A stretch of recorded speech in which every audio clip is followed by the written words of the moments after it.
Chapter 7. Goodbye. "Oh, dear, must you really go home Saturday?" said Fan, some days after what Tom called the grand scrimmage. "I really must, for I only came to stay a month, and here I've been nearly 6 weeks," answered Polly, feeling as if she had been absent a year. "Make it 2 months, and stay over Christmas. Come now, do," urged Tom heartily. "You are very kind, but I wouldn't miss Christmas at home for anything. Besides, Mother says they can't possibly do without me." "Neither can we. Can't you tease your mother and make up your mind to stay?" began Fan. "Polly never teases. She says it's selfish, and I don't do it now much," put in Maud with a virtuous air. "Don't you bother Polly. She'd rather go, and I don't wonder. Let's just be as jolly as we can while she stays, and finish up with your party, Fan," said Tom, in a tone that settled the matter. Polly had expected to be very happy in getting ready for the party, but when the time came she was disappointed, for somehow that naughty thing called envy took possession of her, and spoiled her pleasure. Before she left home she thought her new white muslin dress with its fresh blue ribbons the most elegant and proper costume she could have. But now, when she saw Fanny's pink silk with a white tarlatan tunic and innumerable puffings, bows, and streamers, her own simple little toilet lost all its charms in her eyes, and looked very babyish and old-fashioned. Even Maud was much better dressed than herself, and looked very splendid in her cherry-colored and white suit, with a sash so big she could hardly carry it, and little white boots with red buttons. They both had necklaces and bracelets, earrings and brooches, but Polly had no ornament except the plain locket on a bit of blue velvet. Her sash was only a wide ribbon tied in a simple bow, and nothing but a blue snood and the pretty curls. Her only comfort was the knowledge that the modest tucker drawn up round the plump shoulders was real lace, and that her bronze boots cost $9. Poor Polly, with all her efforts to be contented and not to mind looking unlike other people, found it hard work to keep her face bright and her voice happy that night. No one dreamed what was going on under the muslin frock, till Grandma's wise old eyes spied out the little shadow on Polly's spirits, and guessed the cause of it. When dressed, the 3 girls went up to show themselves to the elders, who were in Grandma's room, where Tom was being helped into an agonizingly stiff collar. Maud pranced like a small peacock, and Fan made a splendid curtsy as everyone turned to survey them. But Polly stood still, and her eyes went from face to face with an anxious, wistful air, which seemed to say, "I know I'm not right, but I hope I don't look very bad." Grandma read the look in a minute, and when Fanny said with a satisfied smile, "How do we look?" she answered, drawing Polly toward her so kindly, "Very like the fashion plates you got the patterns of your dresses from, but this little costume suits me best." "Do you really think I look nice?" And Polly's face brightened, for she valued the old lady's opinion very much. "Yes, my dear, you look just as I like to see a child of your age look. What particularly pleases me is that you have kept your promise to your mother, and haven't let anyone persuade you to wear borrowed finery. Young things like you don't need any ornaments but those you wear tonight: youth, health, intelligence, and modesty." As she spoke, Grandma gave a tender kiss that made Polly glow like a rose, and for a minute she forgot that there were such things as pink silk and coral earrings in the world. She only said, "Thank you, ma'am," and heartily returned the kiss, but the words did her good, and her plain dress looked charming all of a sudden. "Polly's so pretty it don't matter what she wears," observed Tom, surveying her over his collar, with an air of calm approval.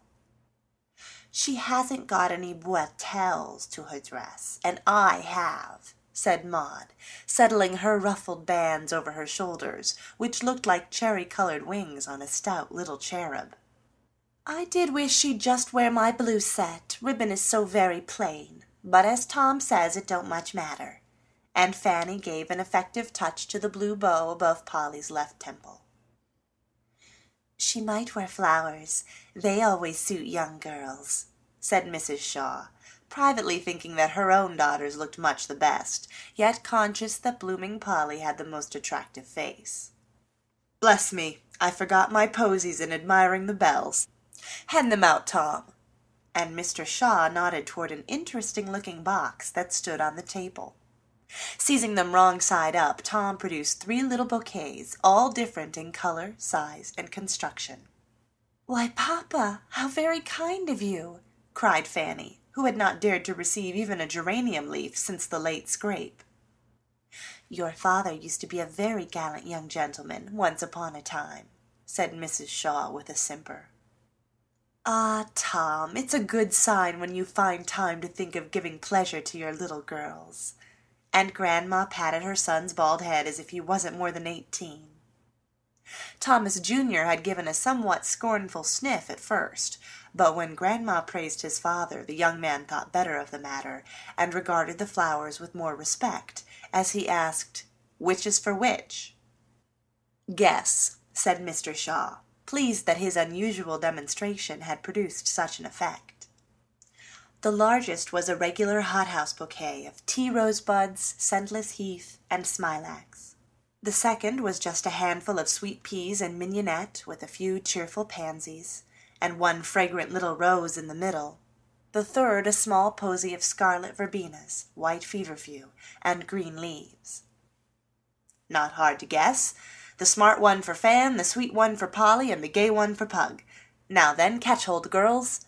And Tom proceeded to deliver the nosegays with as much grace as could be expected from a youth in a new suit of clothes and very tight boots. "That finishes you off just right, and is a very pretty attention of Papa's. Now run down, for the bell has rung, and remember not to dance too much, Fan. Be as quiet as you can, Tom, and Maud, don't eat too much supper. Grandma will attend to things, for my poor nerves won't allow me to come down." With that Mrs. Shaw dismissed them, and the 4 descended to receive the first batch of visitors, several little girls who had been asked for the express purpose of keeping Maud out of her sister's way. Tom had likewise been propitiated by being allowed to bring his 3 bosom friends, who went by the schoolboy names of Rumple, Sherry, and Spider. "They will do to make up sets, as gentlemen are scarce, and the party is for Polly, so I must have some young folks on her account," said Fanny, when sending out her invitations. Of course the boys came early and stood about in corners, looking as if they had more arms and legs than they knew what to do with. Tom did his best to be a good host, but ceremony oppressed his spirits, and he was forced to struggle manfully with the wild desire to propose a game of leapfrog, for the long drawing-rooms cleared for dancing tempted him sorely. Polly sat where she was told, and suffered bashful agonies, as Fan introduced very fine young ladies and very stiff young gentlemen, who all said about the same civil things, and then appeared to forget all about her. When the first dance was called, Fanny cornered Tom, who had been dodging her, for he knew what she wanted, and said in an earnest whisper, "Now, Tom, you must dance this with Polly. You are the young gentleman of the house, and it's only proper that you should ask your company first." "Polly don't care for manners. I hate dancing, don't know how. Let go my jacket and don't bother, or I'll cut away altogether," growled Tom, daunted by the awful prospect of opening the ball with Polly. "I'll never forgive you if you do. Come, be clever and help me, there's a dear. You know we both were dreadfully rude to Polly, and agreed that we'd be as kind and civil to her as ever we could. I shall keep my word and see that she isn't slighted at my party, for I want her to love me and go home feeling all right." This artful speech made an impression on the rebellious Thomas, who glanced at Polly's happy face, remembered his promise, and with a groan resolved to do his duty. "Well, I'll take her, but I shall come to grief, for I don't know anything about your old dances." "Yes, you do. I've taught you the steps a dozen times. I'm going to begin with a redowa, because the girls like it, and it's better fun than square dances. Now put on your gloves and go ask Polly like a gentleman."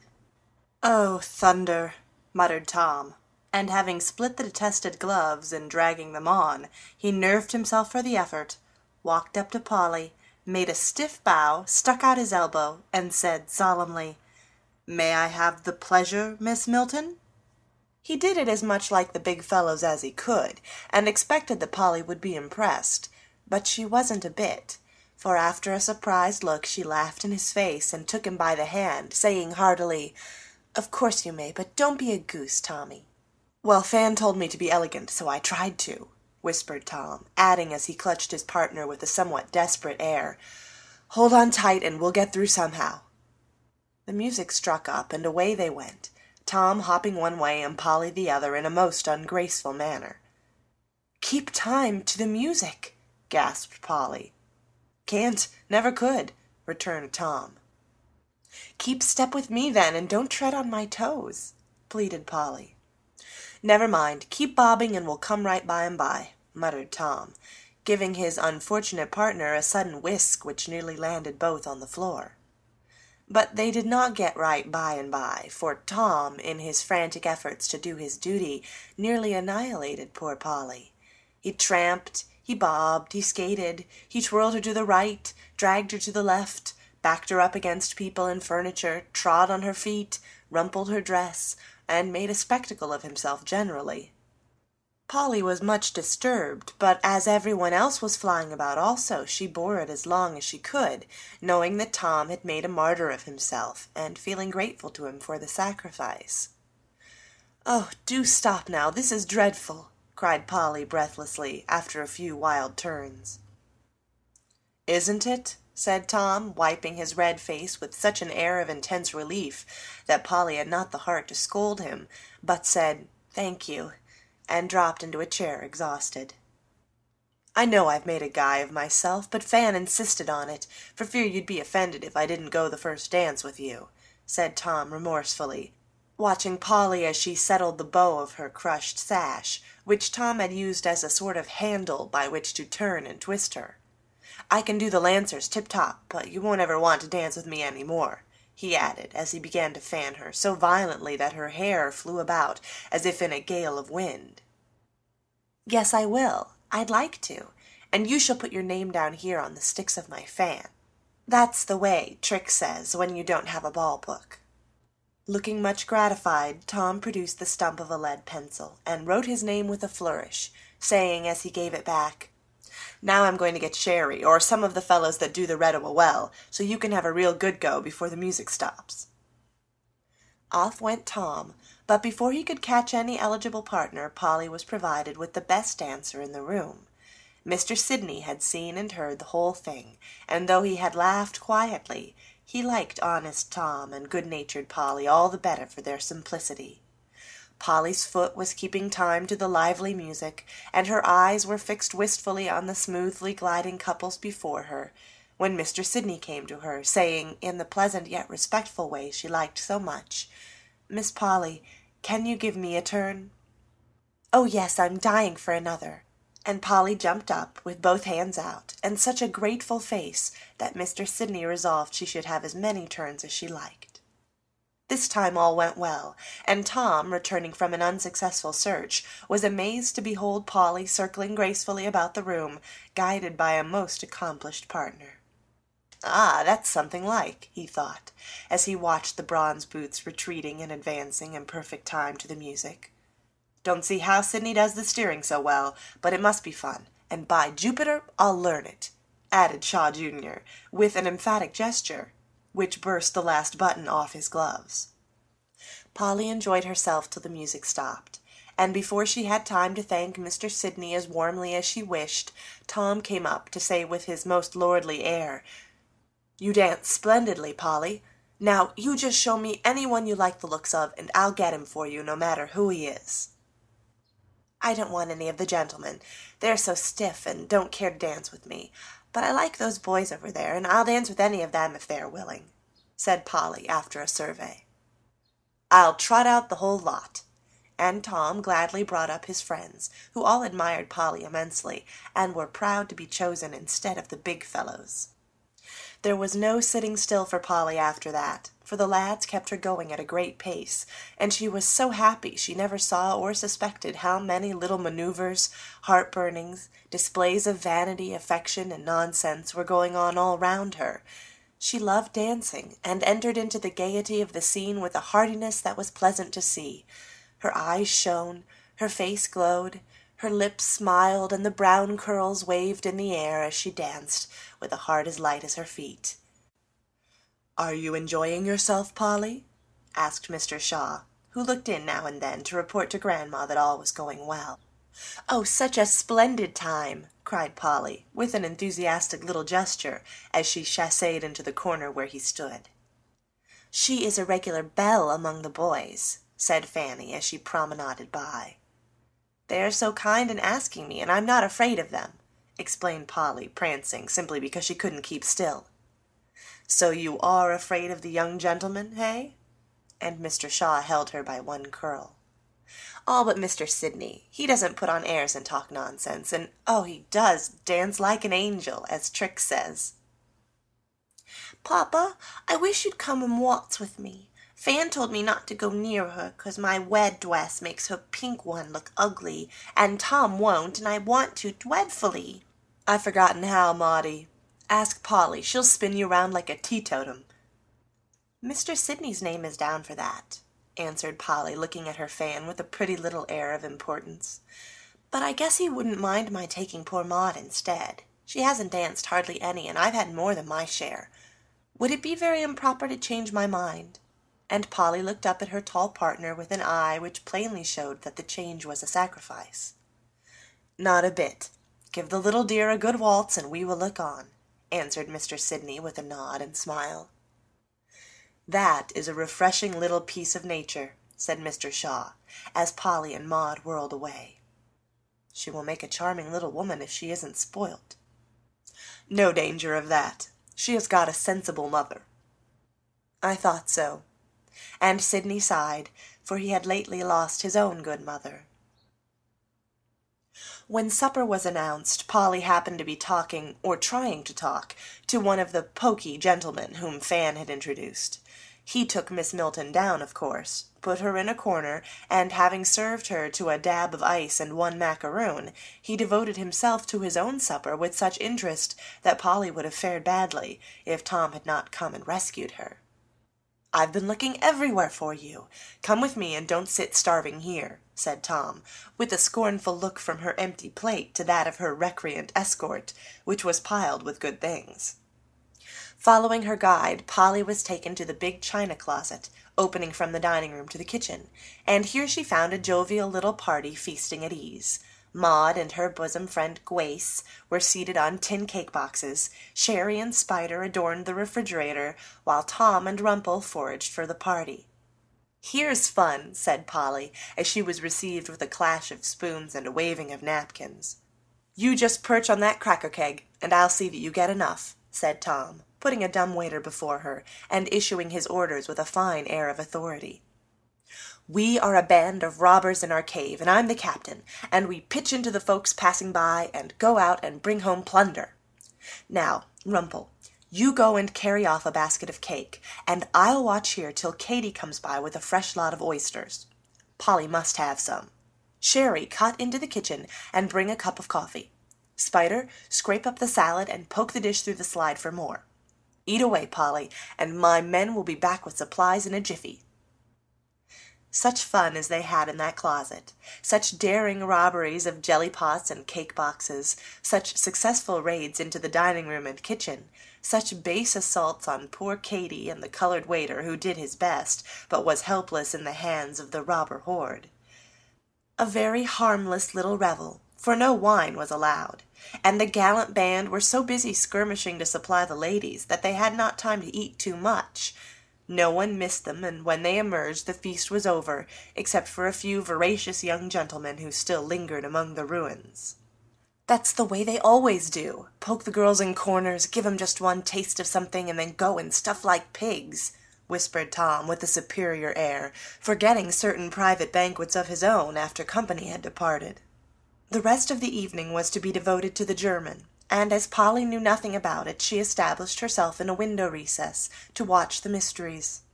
For a time she enjoyed it, for it was all new to her, and the various pretty devices were very charming. But by and by that bitter weed, envy, cropped up again, and she could not feel happy to be left out in the cold, while the other girls were getting gay tissue-paper suits, droll bonbons, flowers, ribbons, and all manner of tasteful trifles in which girlish souls delight. Everyone was absorbed. Mr. Sidney was dancing, Tom and his friends were discussing baseball on the stairs, and Maud's set had returned to the library to play. Polly tried to conquer the bad feeling, but it worried her, till she remembered something her mother once said to her. When you feel out of sorts, try to make someone else happy, and you will soon be so yourself. I will try it, thought Polly, and looked round to see what she could do. Sounds of strife in the library led her to enter. Maud and the young ladies were sitting on the sofa talking about each other's clothes, as they had seen their mammas do. "Was your dress imported?" asked Grace. "No, was yours?" returned Blanche. "Yes, and it cost, ever so much." "I don't think it is as pretty as Maud's."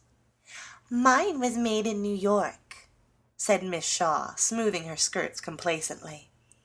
"I can't dress much now, you know, 'cause Mamma's in black for somebody," observed Miss Alice Lovett, feeling the importance which affliction conferred upon her when it took the form of a jet necklace.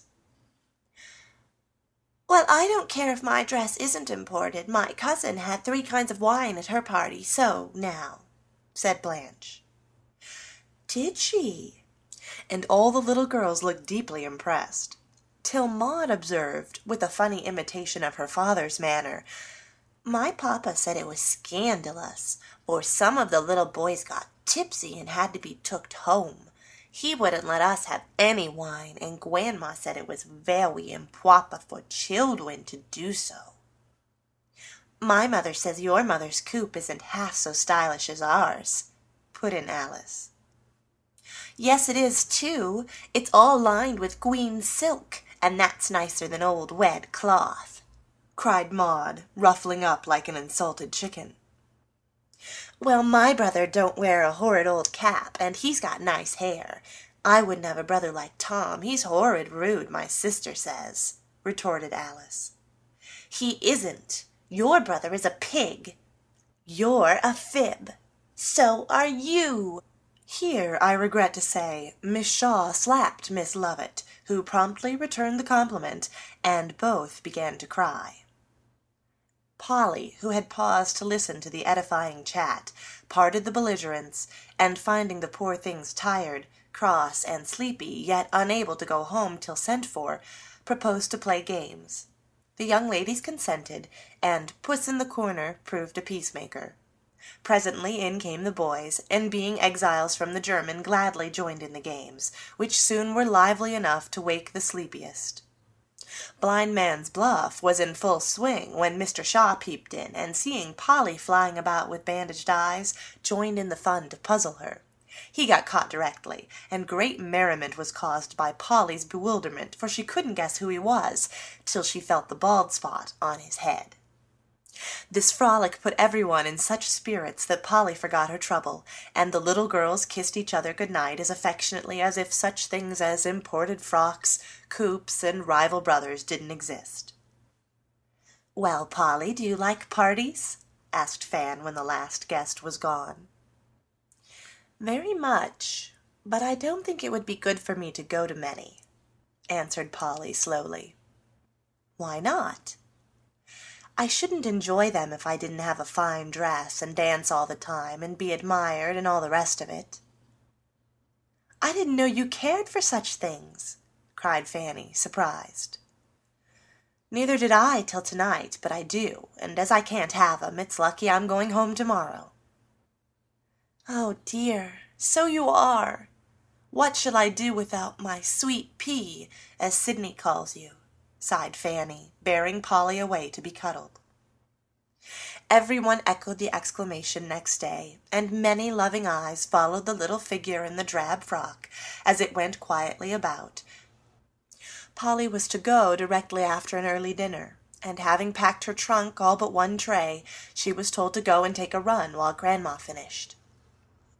Polly suspected that some pleasant surprise was going to be put in, for Fan didn't offer to go with her. Maud kept dodging about with something under her apron, and Tom had just whisked into his mother's room in a mysterious manner. So Polly took the hint and went away, rejoicing in the thought of the unknown treasures she was to carry home. Mr. Shaw had not said he should come home early, but Polly thought he might, and went to meet him. Mr. Shaw didn't expect to see Polly, for he had left her very busy, and now a light snow was falling. But as he turned into the mall there was the round hat, and under it the bright face, looking all the rosier for being powdered with snowflakes, as Polly came running to meet him. "There won't be anyone to help the old gentleman safely home tomorrow," he said, as Polly took his hand in both hers with an affectionate squeeze. "Yes, there will. See if there isn't," cried Polly, nodding and smiling, for Fan had confided to her that she meant to try it after her friend had gone. "I'm glad of it. But, my dear, I want you to promise that you will come and make us a visit every winter, a good long one," said Mr. Shaw, patting the blue mittens folded round his hand. "If they can spare me from home, I'd love to come dearly." "They must lend you for a little while, because you do us all good, and we need you." "Do I? I don't see how, but I'm glad to hear you say so," cried Polly, much touched. "I can't tell you how exactly, but you brought something into my house that makes it warmer and pleasanter, and won't quite vanish, I hope, when you go away, my child."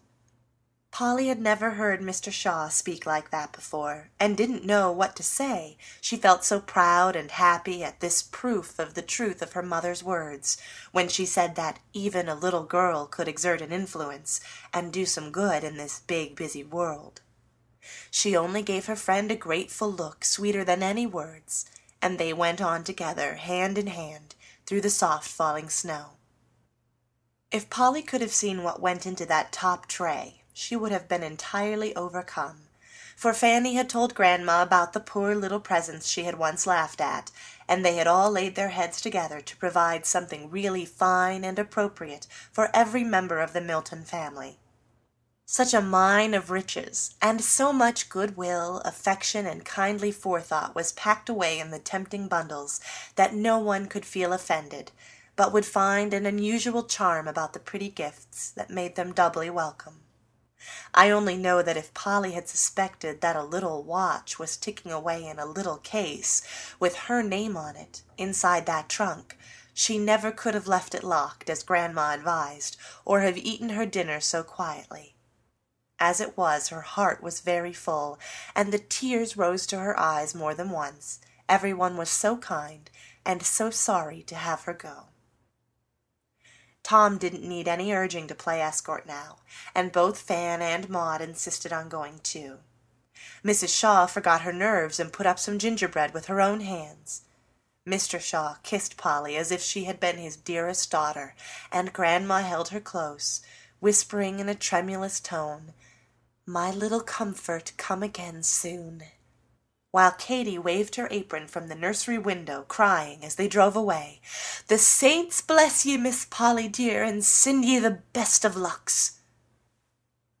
But the crowning joke of all was Tom's goodbye, for when Polly was fairly settled in the car, the last "all aboard" uttered, and the train in motion, Tom suddenly produced a knobby little bundle, and thrusting it in at the window, while he hung on in some breakneck fashion, said, with a droll mixture of fun and feeling in his face, "It's horrid, but you wanted it, so I put it in to make you laugh. Good-bye, Polly. Good-bye, good-bye." The last adieu was a trifle husky, and Tom vanished as it was uttered, leaving Polly to laugh over his parting souvenir till the tears ran down her cheeks. It was a paper bag of peanuts, and poked down at the very bottom a photograph of Tom. It was horrid, for he looked as if taken by a flash of lightning, so black, wild, and staring was it. But Polly liked it, and whenever she felt a little pensive at parting with her friends, she took a peanut or a peep at Tom's funny picture, which made her merry again. So the short journey came blithely to an end, and in the twilight she saw a group of loving faces at the door of a humble little house, which was more beautiful than any palace in her eyes, for it was home. End of Chapter 7. Chapter 8. 6 years afterward. "What do you think Polly is going to do this winter?" exclaimed Fanny, looking up from the letter she had been eagerly reading. "Going to deliver lectures on woman's rights," said the young gentleman, who was carefully examining his luxuriant crop of decidedly auburn hair as he lounged with both elbows on the chimney-piece. "Going to set her cap for some young minister and marry him in the spring," added Mrs. Shaw, whose mind ran a good deal upon match-making just now. "I think she is going to stay at home and do all the work, 'cause servants cost so much. It would be just like her," observed Maud, who could pronounce the letter R now. "It's my opinion she is going to open a school or something of that sort to help those brothers of hers along," said Mr. Shaw, who had put down his paper at the sound of Polly's name. "Every one of you is wrong, though Papa comes nearest the truth," cried Fanny. "She is going to give music lessons and support herself so that Will may go to college. He is the studious one, and Polly is very proud of him. Ned, the other brother, has a business talent and doesn't care for books, so he has gone out west and will make his own way anywhere. Polly says she isn't needed at home now, the family is so small, and Kitty can take her place nicely, so she is actually going to earn her own living and hand over her share of the family income to Will. What a martyr that girl does make of herself!" And Fanny looked as solemn as if Polly had proposed some awful self-sacrifice.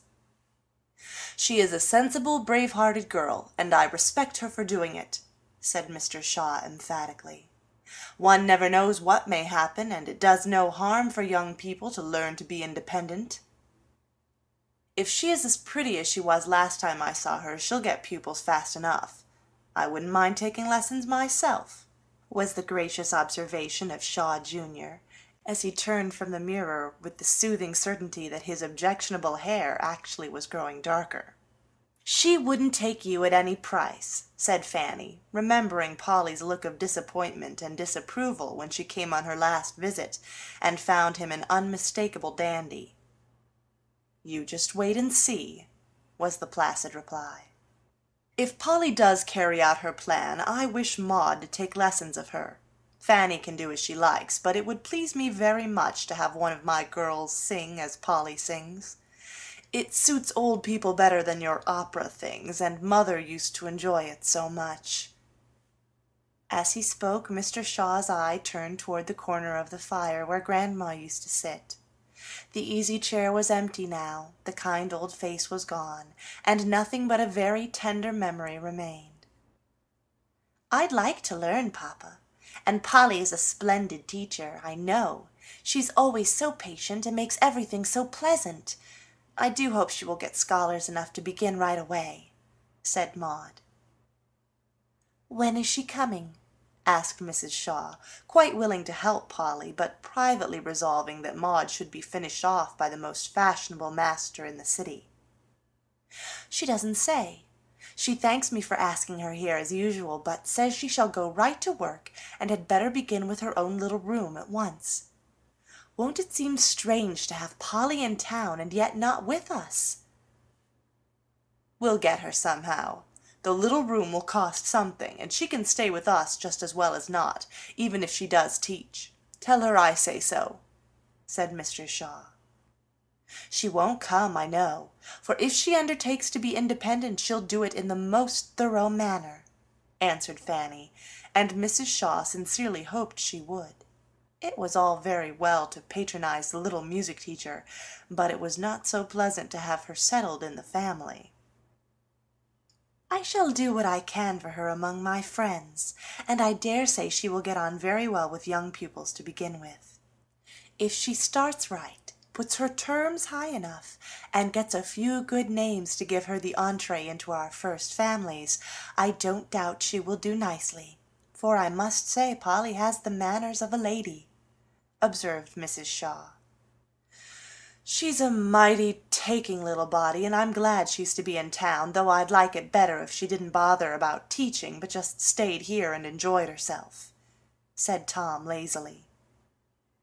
"I've no doubt she would feel highly honored to be allowed to devote her time to your amusement, but she can't afford expensive luxuries, and she don't approve of flirting, so you will have to let her go her own way and refresh herself with such glimpses of you as her engagements permit," answered Fanny, in the sarcastic tone which was becoming habitual to her. "You are getting to be a regular old maid, Fan, as sharp as a lemon and twice as sour," returned Tom, looking down at her with an air of calm superiority. "Do be quiet, children. You know I can't bear anything like contention. Maud, give me my Shetland shawl, and put a cushion at my back."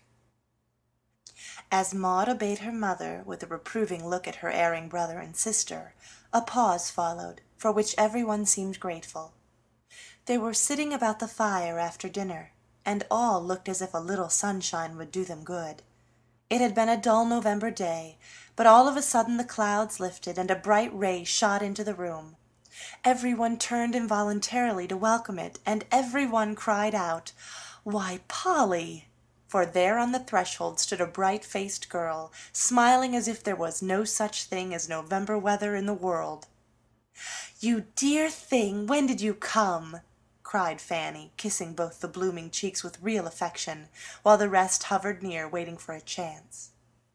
"I came yesterday, and have been getting my nest in order, but I couldn't keep away any longer, so I ran up to say how do you do," answered Polly, in the cheery voice that did one's heart good to hear.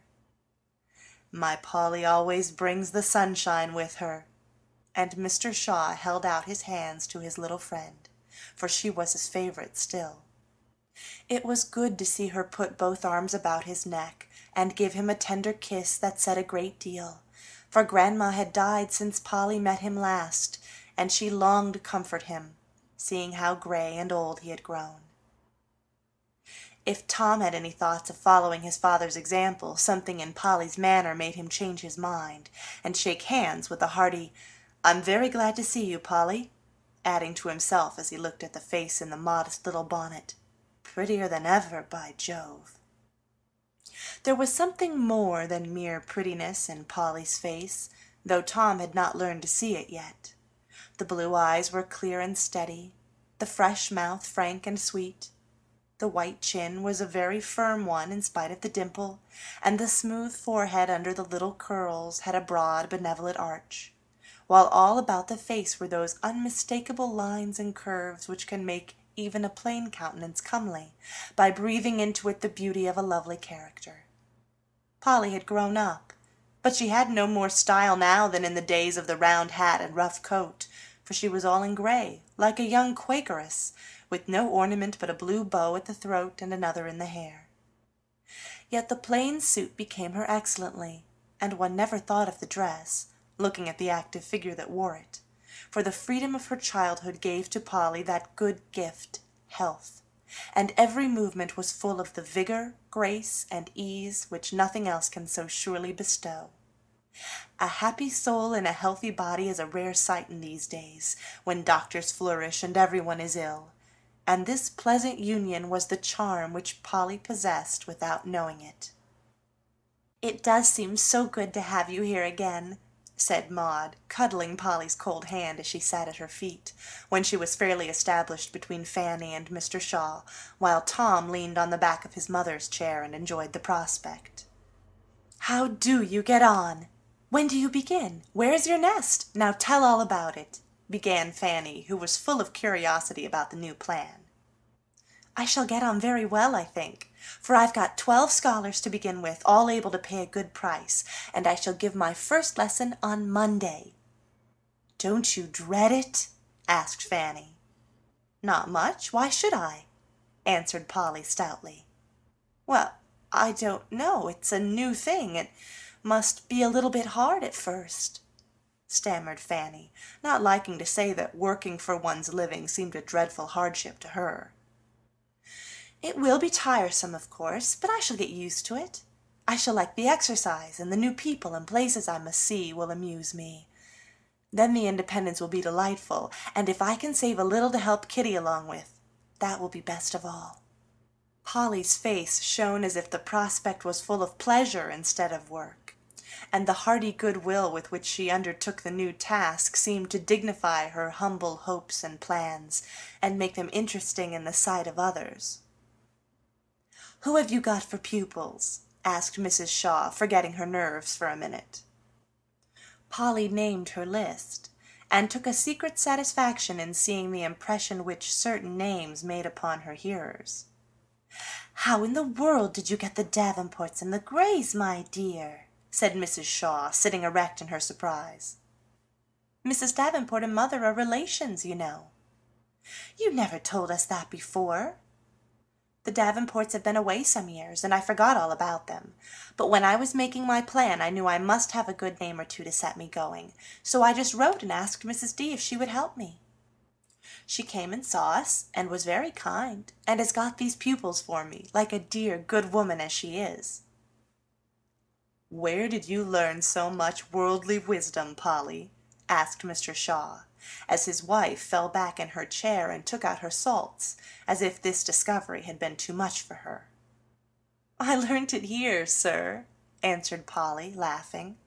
"I used to think patronage and things of that sort very disagreeable and not worth having, but I've got wiser, and to a certain extent I'm glad to use whatever advantages I have in my power, if they can be honestly got." "Why didn't you let us help you in the beginning?" "We should have been very glad to, I'm sure," put in Mrs. Shaw, who quite burned to be known as a joint patroness with Mrs. Davenport.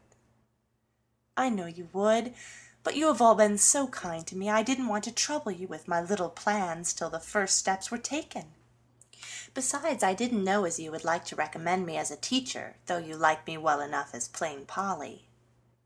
"My dear, of course I would, and we want you to take Maud at once and teach her your sweet songs. She has a fine voice and is really suffering for a teacher."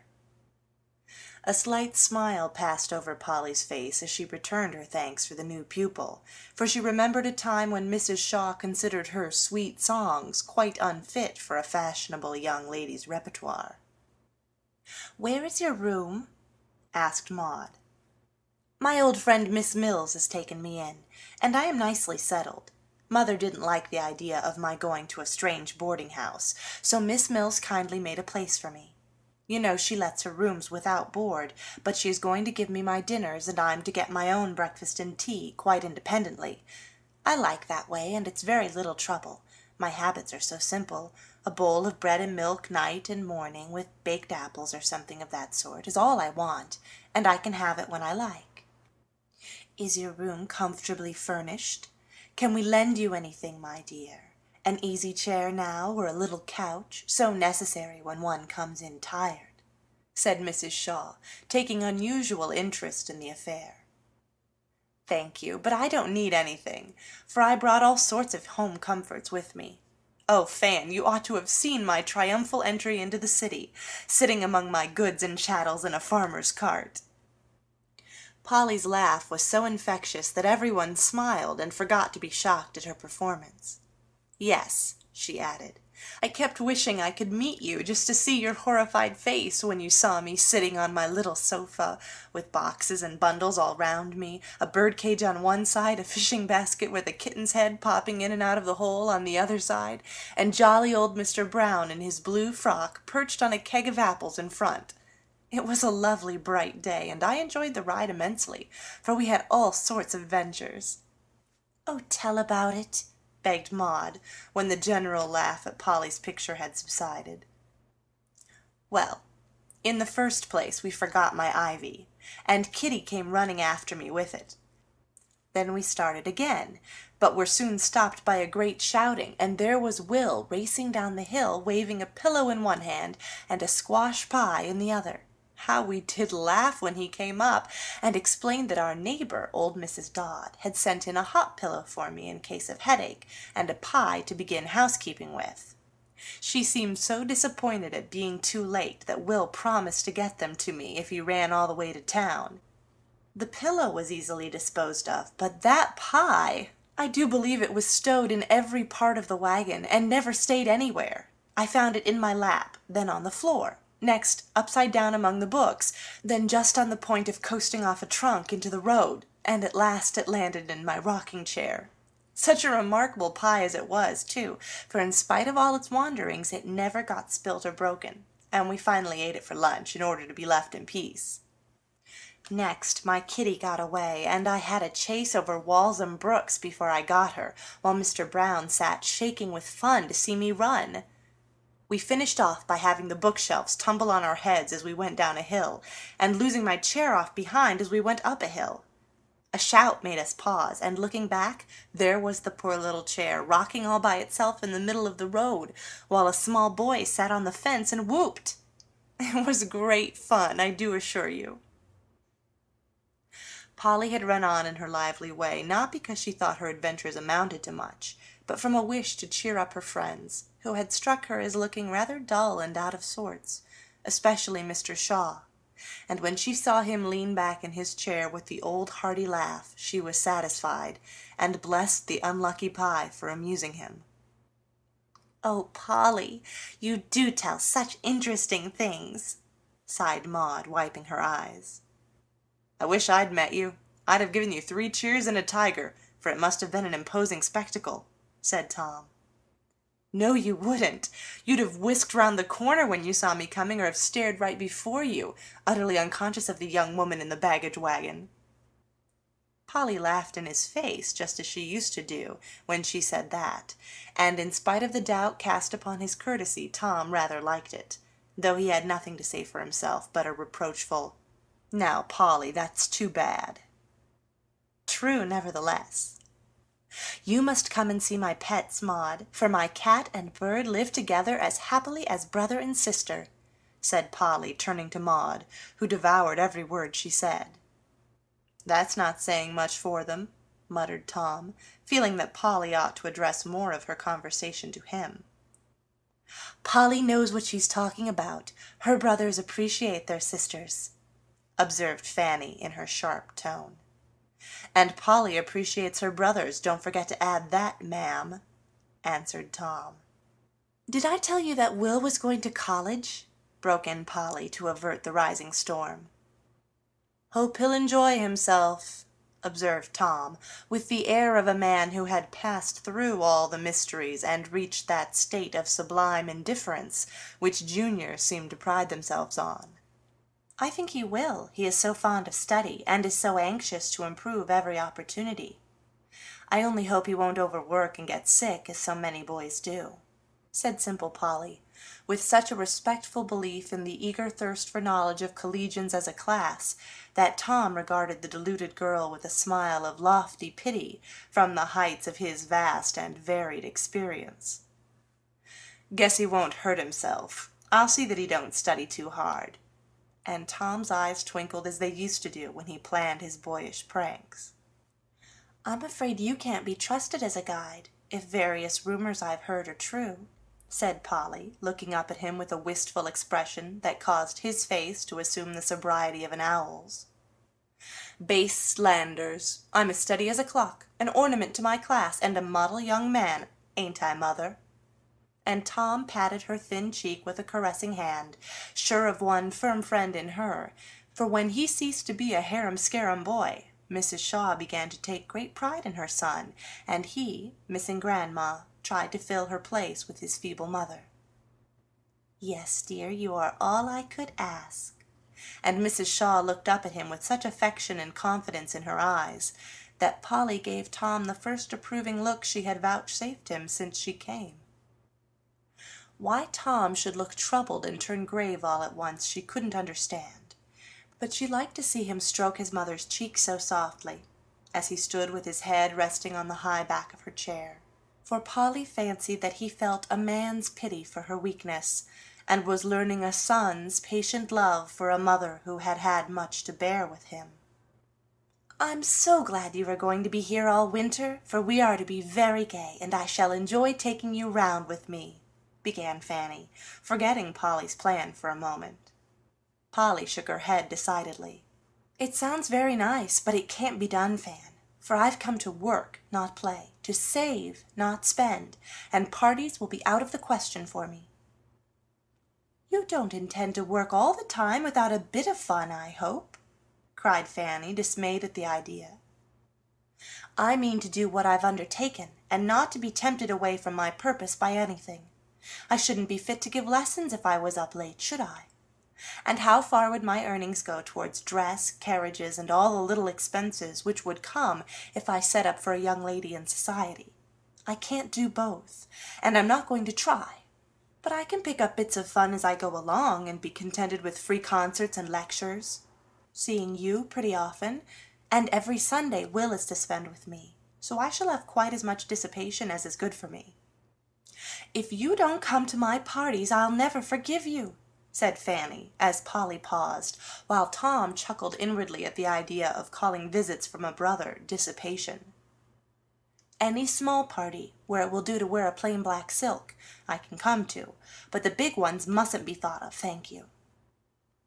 It was charming to see the resolution of Polly's face when she said that, for she knew her weakness, and beyond that black silk she had determined not to go. Fanny said no more, for she felt quite sure that Polly would relent when the time came, and she planned to give her a pretty dress for a Christmas present so that one excuse should be removed. "I say, Polly, won't you give some of us fellows music lessons? Somebody wants me to play, and I'd rather learn of you than any senior twankydillo," said Tom, who didn't find the conversation interesting.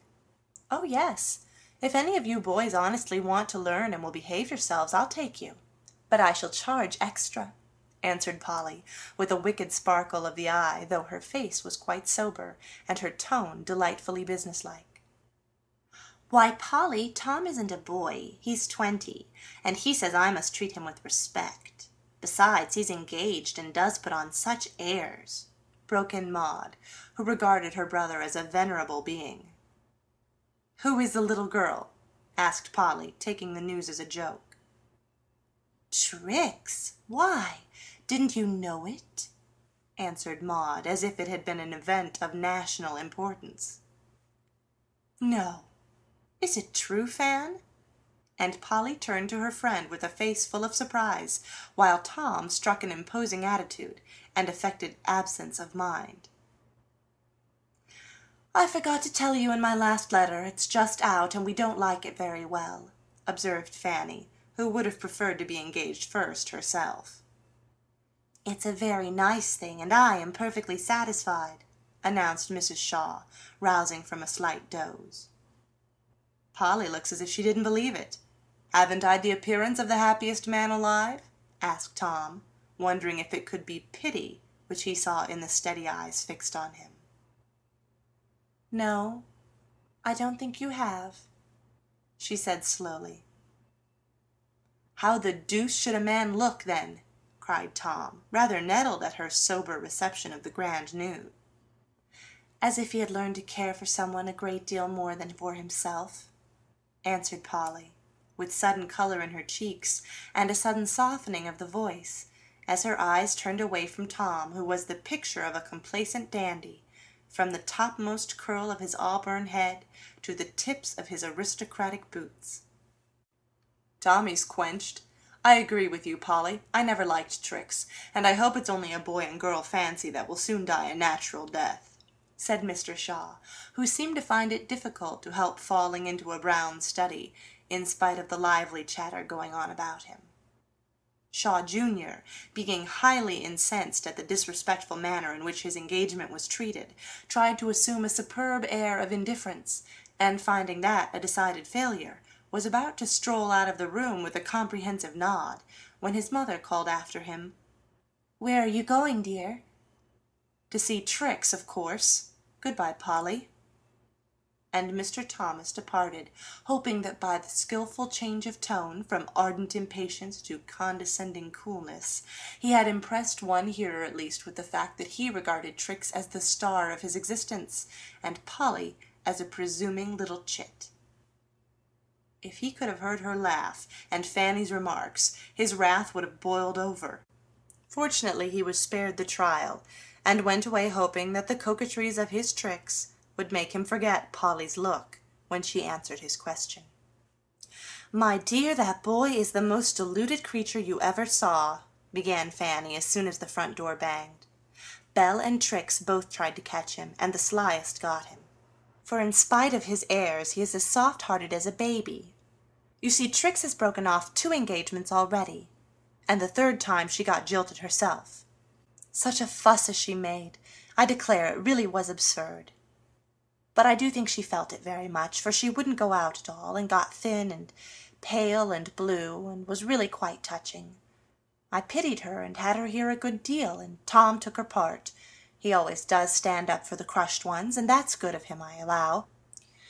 Well, she did the forsaken very prettily, let Tom amuse her, and led him on till the poor fellow lost his wits, and finding her crying one day about her hat, which wasn't becoming, he thought she was mourning for Mr. Banks, and so, to comfort her, the goose proposed.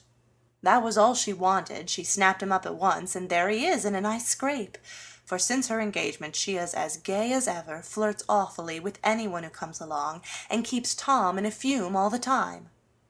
I really don't think he cares for her half as much as he makes believe, but he'll stand by her through thick and thin rather than do as Banks did.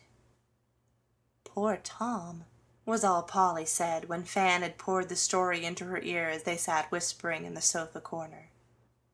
My only consolation is that Trix will break off the affair before spring. She always does, so that she may be free for the summer campaign.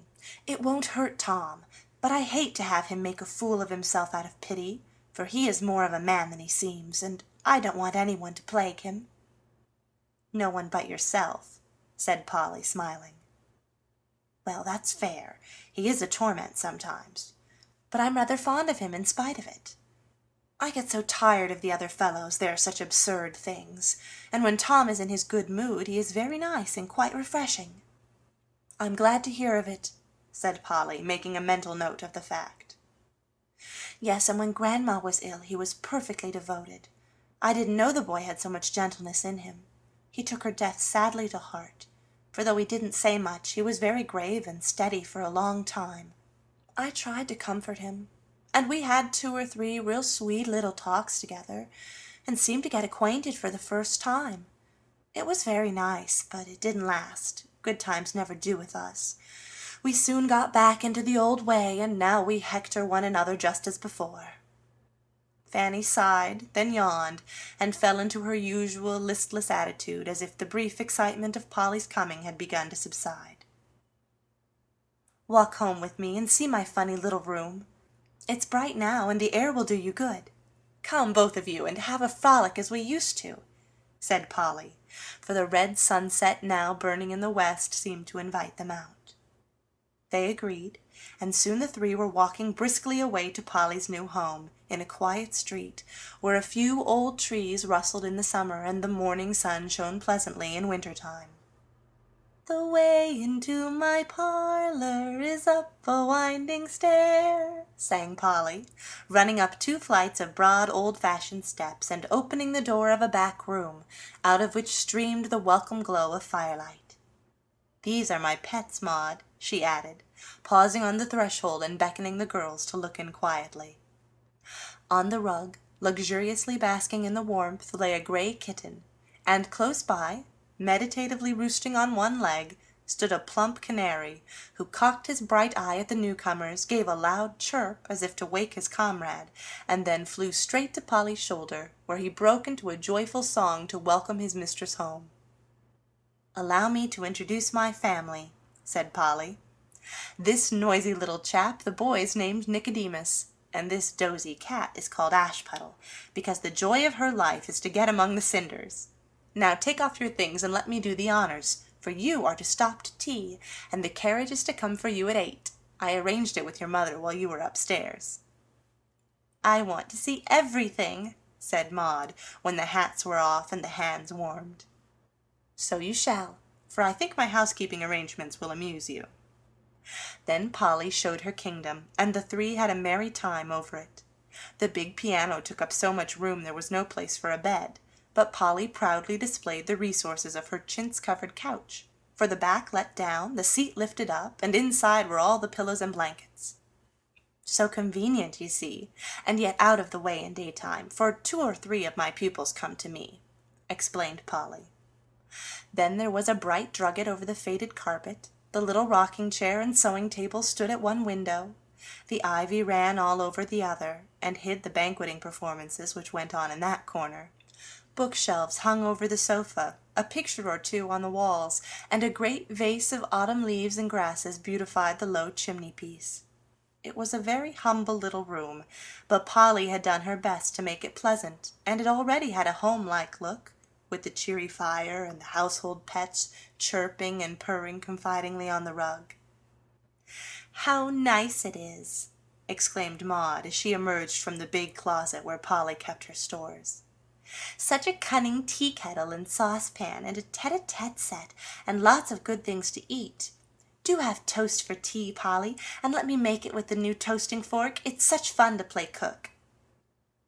Fanny was not so enthusiastic as her sister, for her eyes saw many traces of what seemed like poverty to her.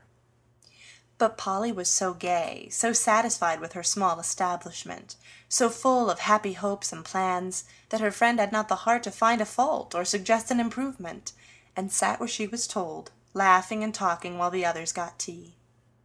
"This will be a country supper, girls," said Polly, bustling about. "Here is real cream, brown bread, homemade cake, and honey from my own beehives. Mother fitted me out with such a supply I'm glad to have a party, for I can't eat it all quick enough. Butter the toast, Maudie, and put that little cover over it.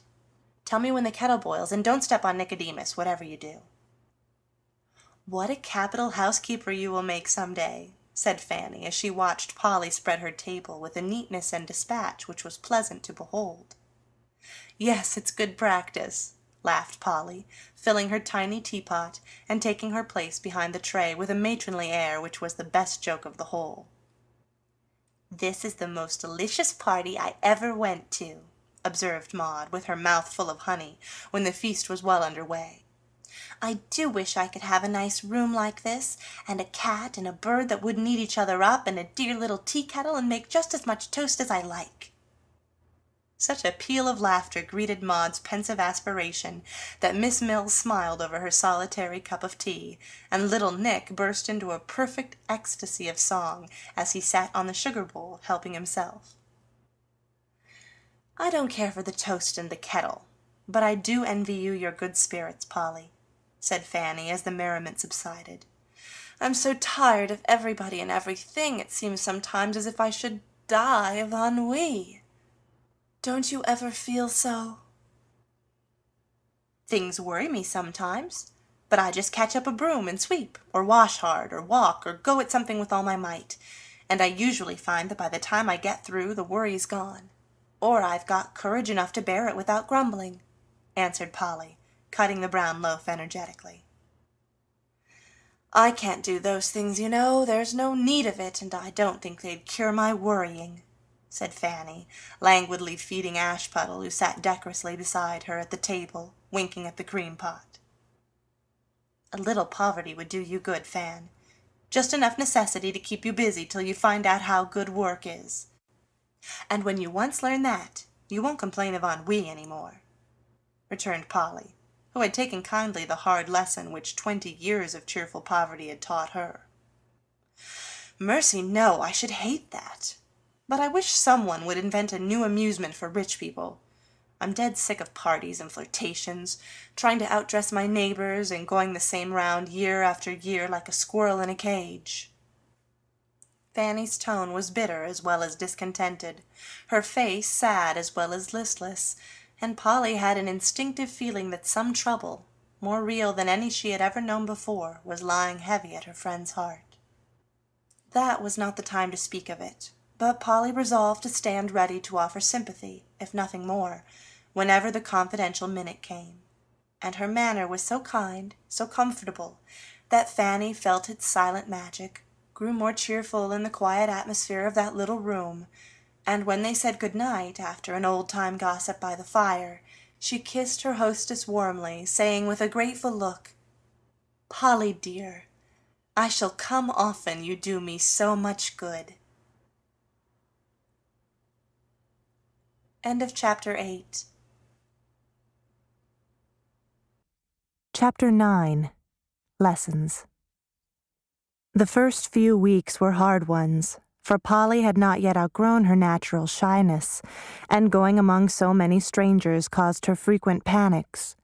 But her purpose gave her courage, and when the ice was once broken, her little pupils quickly learned to love her. The novelty soon wore off, and though she thought she was prepared for drudgery, she found it very tedious to go on doing the same thing day after day. Then she was lonely, for Will could only come once a week. Her leisure hours were Fanny's busiest, and the bits of pleasure were so few and far between that they only tantalized her. Even her small housekeeping lost its charms, for Polly was a social creature, and the solitary meals were often sad ones. Ashputtel and Nick did their best to cheer her, but they too seemed to pine for country freedom and home atmosphere. Poor Puddle, after gazing wistfully out of the window at the gaunt city cat skulking about the yard, would retire to the rug and curl herself up, as if all hope of finding congenial society had failed, while little Nick would sing till he vibrated on his perch, without receiving any response except an inquisitive chirp from the pert sparrows, who seemed to twit him with his captivity. Yes, by the time the little tea kettle had lost its brightness, Polly had decided that getting one's living was no joke, and many of her brilliant hopes had shared the fate of the little kettle. If one could only make the sacrifice all at once and done with it, then it would seem easier. But to keep up a daily sacrifice of one's wishes, tastes, and pleasures is rather a hard task, especially when one is pretty young and gay. Lessons all day, a highly instructive lecture, books over a solitary fire, or music with no audience but a sleepy cat and a bird with his head tucked under his wing for evening entertainment, was not exactly what might be called festive. So in spite of her brave resolutions, Polly did long for a little fun sometimes.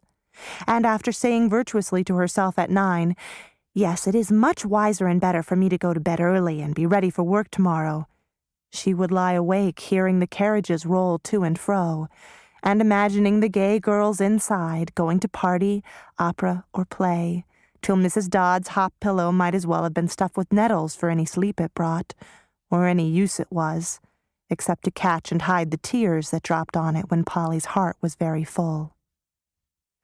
Another thorn that wounded our Polly in her first attempt to make her way through the thicket that always bars a woman's progress was the discovery that working for a living shuts a good many doors in one's face, even in democratic America. As Fanny's guest she had been, in spite of poverty, kindly received wherever her friend took her, both as child and woman. Now things were changed.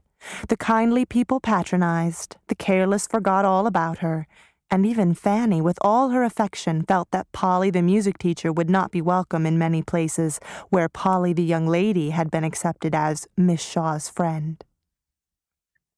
Some of the girls still nodded amiably, but never invited her to visit them. Others merely dropped their eyelids and went by without speaking, while a good many ignored her as entirely as if she had been invisible. These things hurt Polly more than she would confess, for at home everyone worked, and everyone was respected for it. She tried not to care, but girls feel little slights keenly, and more than once Polly was severely tempted to give up her plan and run away to the safe shelter at home. Fanny never failed to ask her to every sort of festivity in the Shaw mansion, but after a few trials Polly firmly declined everything but informal visits when the family were alone. She soon found that even the new black silk wasn't fine enough for Fanny's smallest party, and after receiving a few of the expressive glances by which women convey their opinion of their neighbor's toilet, and overhearing a joke or two about that inevitable dress and the little blackbird, Polly folded away the once treasured frock, saying, with a choke in her voice, "I'll wear it for Will, he likes it, and clothes can't change his love for me." I'm afraid the wholesome sweetness of Polly's nature was getting a little soured by these troubles, but before lasting harm was done she received from an unexpected source some of the real help which teaches young people how to bear these small crosses, by showing them the heavier ones they have escaped, and by giving them an idea of the higher pleasures one may earn in the good old-fashioned ways that keep hearts sweet, heads sane, hands busy. Everybody has their days of misfortune like little Rosamond, and Polly was beginning to think she had more than her share. One of these ended in a way which influenced her whole life, and so we will record it. It began early, for the hard-hearted little grate wouldn't behave itself till she had used up a ruinous quantity of kindlings. Then she scalded poor Puddle by upsetting her coffee pot, and instead of a leisurely, cozy meal had to hurry away uncomfortably, for everything went wrong, even to the coming off of both bonnet strings in the last dreadful scramble. Being late, she of course forgot her music, and hurrying back for it, fell into a puddle, which capped the climax of her despair. Such a trying morning as that was. Polly felt out of tune herself, and all the pianos seemed to need a tuner as much as she did. The pupils were unusually stupid, and 2 of them announced that their mamma was going to take them to the south, whither she was suddenly called. This was a blow, for they had just begun, and Polly hadn't the face to send in a bill for a whole quarter, though her plans and calculations were sadly disturbed by the failure of that sum. Trudging home to dinner, tired and disappointed, poor Polly received another blow, which hurt her more than the loss of all her pupils. As she went hurrying along with a big music book in one hand and a paper bag of rolls for tea in the other, she saw Tom and Trix coming. As she watched them while they slowly approached, looking so gay and handsome and happy, it seemed to Polly as if all the sunshine and good walking was on their side of the street, all the wintry wind and mud on hers.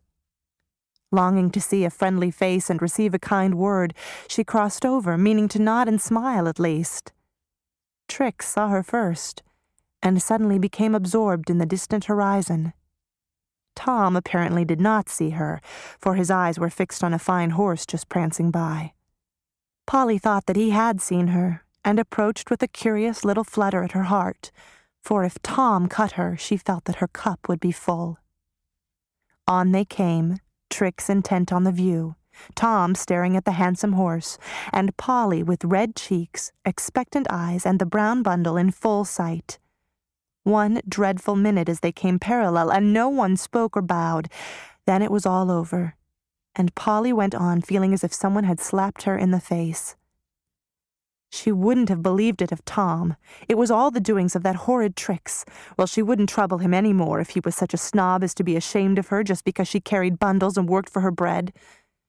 She clutched the paper bag fiercely as she said this to herself. Then her eyes filled and her lips trembled as she added, "How could he do it? Before her, too." Now, Tom was quite guiltless of this offense, and had always nodded to Polly when they met, but it so happened he had always been alone till now, and that was why it cut so deeply, especially as Polly had never approved of Trix. Before she could clear her eyes or steady her face, a gentleman met her, lifted his hat, smiled, and said pleasantly, "Good morning, Miss Polly. I'm glad to meet you." Then with a sudden change of voice and manner, he added, "I beg pardon, is anything the matter? Can I be of service?" It was very awkward, but it couldn't be helped, and all Polly could do was to tell the truth and make the best of it. "It's very silly, but it hurts me to be cut by my old friends. I shall get used to it presently, I dare say." Mr. Sidney glanced back, recognized the couple behind them, and turned round with a disgusted expression. Polly was fumbling for her handkerchief, and without a word he took both book and bundle from her, a little bit of kindness that meant a good deal just then. Polly felt it, and it did her good. Hastily wiping the traitorous eyes, she laughed and said cheerfully, "There, I'm all right again, thank you. Don't trouble yourself with my parcels." "No trouble, I assure you, and this book reminds me of what I was about to say. Have you an hour to spare for my little niece? Her mother wants her to begin, and desired me to make the inquiry." "Did she really?" And Polly looked up at him as if she suspected him of inventing the whole thing out of kindness. Mr. Sidney smiled, and taking a note from his pocket, presented it, saying with a reproachful look, "Behold the proof of my truth, and never doubt again." Polly begged pardon, read the note from the little girl's mother, which was to have been left at her room if she was absent, and gave the bearer a very grateful look as she accepted this welcome addition to her pupils. Well pleased at the success of his mission, Sidney artfully led the conversation to music, and for a time Polly forgot her woes, talking enthusiastically on her favorite theme. As she reclaimed her book and bag at her own door, she said in her honest way, "Thank you very much for trying to make me forget my foolish little troubles." Then let me say one thing more. Though appearances are against him, I don't believe Tom Shaw saw you. Miss Trix is equal to that sort of thing, but it isn't like Tom, for with all his foppery, he is a good fellow at heart. As Mr. Sidney said this, Polly held out her hand with a hearty, "Thank you for that." The young man shook the little hand in the gray woolen glove, gave her exactly the same bow which he did the Honorable Mrs. Davenport, and went away, leaving Polly to walk upstairs and address Puddle with the peculiar remark, "You are a true gentleman. So kind to say that about Tom. I'll think it's so, anyway. And won't I teach Minnie in my very best style?" Puddle purred, Nick chirped approvingly, and Polly ate her dinner with a better appetite than she had expected. But at the bottom of her heart there was a sore spot still, and the afternoon lessons dragged dismally. It was dusk when she got home, and as she sat in the firelight eating her bread and milk, several tears bedewed the little rolls, and even the home honey had a bitter taste. "Now this won't do," she broke out all at once. "This is silly and wicked and can't be allowed. I'll try the old plan and put myself right by doing some little kindness to somebody. Now what shall it be? Oh, I know. Fan is going to a party tonight. I'll run up and help her dress. She likes to have me, and I enjoy seeing the pretty things. Yes, and I'll take her 2 or 3 clusters of my Daphne. It's so sweet." Up got Polly, and taking her little posy, trotted away to the Shaws, determined to be happy and contented in spite of tricks and hard work. She found Fanny enduring torment under the hands of the hairdresser, who was doing his best to spoil her hair, and distort her head with a mass of curls, braids, frizzles, and puffs. For though I discreetly refrain from any particular description, still, judging from present fashions, I think one may venture to predict that 6 years hence they would be something frightful. "How kind of you, Polly. I was just wishing you were here to arrange my flowers. These lovely Daphnes will give odor to my camellias, and you are a dear to bring them. There's my dress. How do you like it?" said Fanny, hardly daring to lift her eyes from under the yellow tower on her head. "It's regularly splendid, but how do you ever get into it?" answered Polly, surveying with girlish interest the cloud of pink and white lace that lay upon the bed. "It's fearfully and wonderfully made, but distractingly becoming, as you shall see. Trix thinks I'm going to wear blue, so she has got a green one, and told Belle it would spoil the effect of mine, as we are much together, of course. Wasn't that sweet of her? Belle came and told me in time, and I just got pink, so my amiable sister, that is to be, won't succeed in her pretty little plot." "I guess she's been reading the life of Josephine. You know she made a pretty lady of whom she was jealous sit beside her on a green sofa, which set off her own white dress and spoilt the blue one of her guest," answered Polly, busy with the flowers. "Trix never reads anything. You are the one to pick up clever little stories. I'll remember and use this one. Am I done? Yes. That is charming, isn't it, Polly?" And Fan rose to inspect the success of Monsieur's long labor. "You know I don't appreciate a stylish coiffeur as I ought, so I like your hair in the old way best. But this is the thing, I suppose, and not a word must be said." "Of course it is. Why, child, I have frizzed and burnt my hair so that I look like an old maniac with it in its natural state, and have to repair damages as well as I can. Now, put the flowers just here." And Fanny laid a pink camellia in a nest of fuzz, and stuck a spray of Daphne straight up at the back of her head. "Oh, Fan, don't! It looks horridly so," cried Polly, longing to add a little beauty to her friend's sallow face by a graceful adjustment of the flowers. "Can't help it, that's the way, and so it must be," answered Fan, planting another sprig halfway up the tower. Polly groaned and offered no more suggestions as the work went on, but when Fan was finished from top to toe she admired all she honestly could, and tried to keep her thoughts to herself. But her frank face betrayed her. for Fanny turned on her suddenly, saying, "You may as well free your mind, Polly, for I see by your eyes that something don't suit." "I was only thinking of what Grandma once said, that modesty had gone out of fashion," answered Polly, glancing at the waist of her friend's dress, which consisted of a belt, a bit of lace, and a pair of shoulder straps. Fanny laughed good-naturedly, saying as she clasped her necklace, "If I had such shoulders as yours, I shouldn't care what the fashion was. Now don't preach, but put my cloak on nicely and come along, for I'm to meet Tom and Trix and promise to be there early." Polly was to be left at home after depositing Fan at Bell's. "I feel as if I was going myself," she said as they rolled along. "I wish you were, and you would be, Polly, if you weren't such a resolute thing. I've teased and begged and offered anything I have if you'll only break your absurd vow and come and enjoy yourself." "Thank you, but I won't, so don't trouble your kind heart about me. I'm all right," said Polly stoutly. But when they drew up before the lighted house, and she found herself in the midst of the pleasant stir of festivity, the coming and going of carriages, the glimpses of bright colors, forms, and faces, the bursts of music, and a general atmosphere of gaiety, Polly felt that she wasn't all right, and as she drove away for a dull evening in her lonely little room, she just cried as heartily as any child denied a stick of candy. "It's dreadful wicked of me, but I can't help it," she sobbed to herself in the corner of the carriage.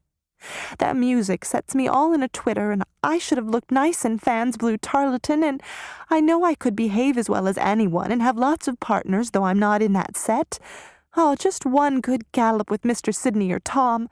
No, Tom wouldn't ask me there, and I wouldn't accept if he did. Oh, me. Oh, me, I wish I was as old and homely and good and happy as Miss Mills." So Polly made her moan, and by the time she got home was just in the mood to go to bed and cry herself to sleep, as girls have a way of doing when their small affliction becomes unbearable. But Polly didn't get a chance to be miserable very long, for as she went upstairs feeling like the most injured girl in the world, she caught a glimpse of Miss Mills, sewing away with such a bright face that she couldn't resist stopping for a word or two. "Sit down, my dear. I'm glad to see you, but excuse me if I go on with my work, as I'm in a driving hurry to get these things done tonight," said the brisk little lady with a smile and a nod as she took a new needleful of thread and ran up a seam as if for a wager. "Let me help you, then. I'm lazy and cross, and it will do me good," said Polly, sitting down with the resigned feeling, "Well, if I can't be happy, I can be useful, perhaps." "Thank you, my dear. Yes, you can just hem the skirt while I put in the sleeves, and that will be a great lift."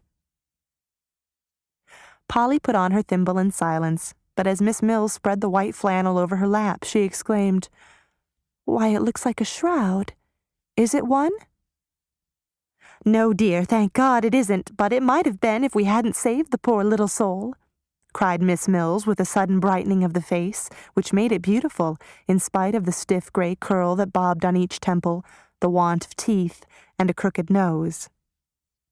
"Will you tell me about it? I like to hear your adventures and good work so much," said Polly, ready to be amused by anything that made her forget herself. "Ah, my dear, it's a very common story, and that's the saddest part of it. I'll tell you all about it, for I think you may be able to help me. Last night I watched with poor Mary Floyd. She's dying of consumption, you know," began Miss Mills as her nimble fingers flew, and her kind old face beamed over the work, as if she put a blessing in with every stitch. "Mary was very low, but about midnight fell asleep, and I was trying to keep things quiet when Mrs. Finn, she's the woman of the house, came and beckoned me out with a scared face. 'Little Jane has killed herself, and I don't know what to do,' she said, leading me up to the attic." "Who was little Jane?" broke in Polly, dropping her work. "I only knew her as a pale, shy young girl who went in and out and seldom spoke to anyone. Mrs. Finn told me she was poor, but a busy, honest little thing who didn't mix with the other folks, but lived and worked alone. She has looked so downhearted and pale for a week that I thought she was sick and asked her about it," said Mrs. Finn. "But she thanked me in her bashful way and said she was pretty well, so I let her alone. But tonight, as I went up late for bed, I was kind of impressed to look in and see how the poor thing did, for she hadn't left her room all day. I did look in, and here's what I found." As Mrs. Finn ended, she opened the door of the back attic, and I saw about as sad a sight as these old eyes ever looked at. "Oh, what?"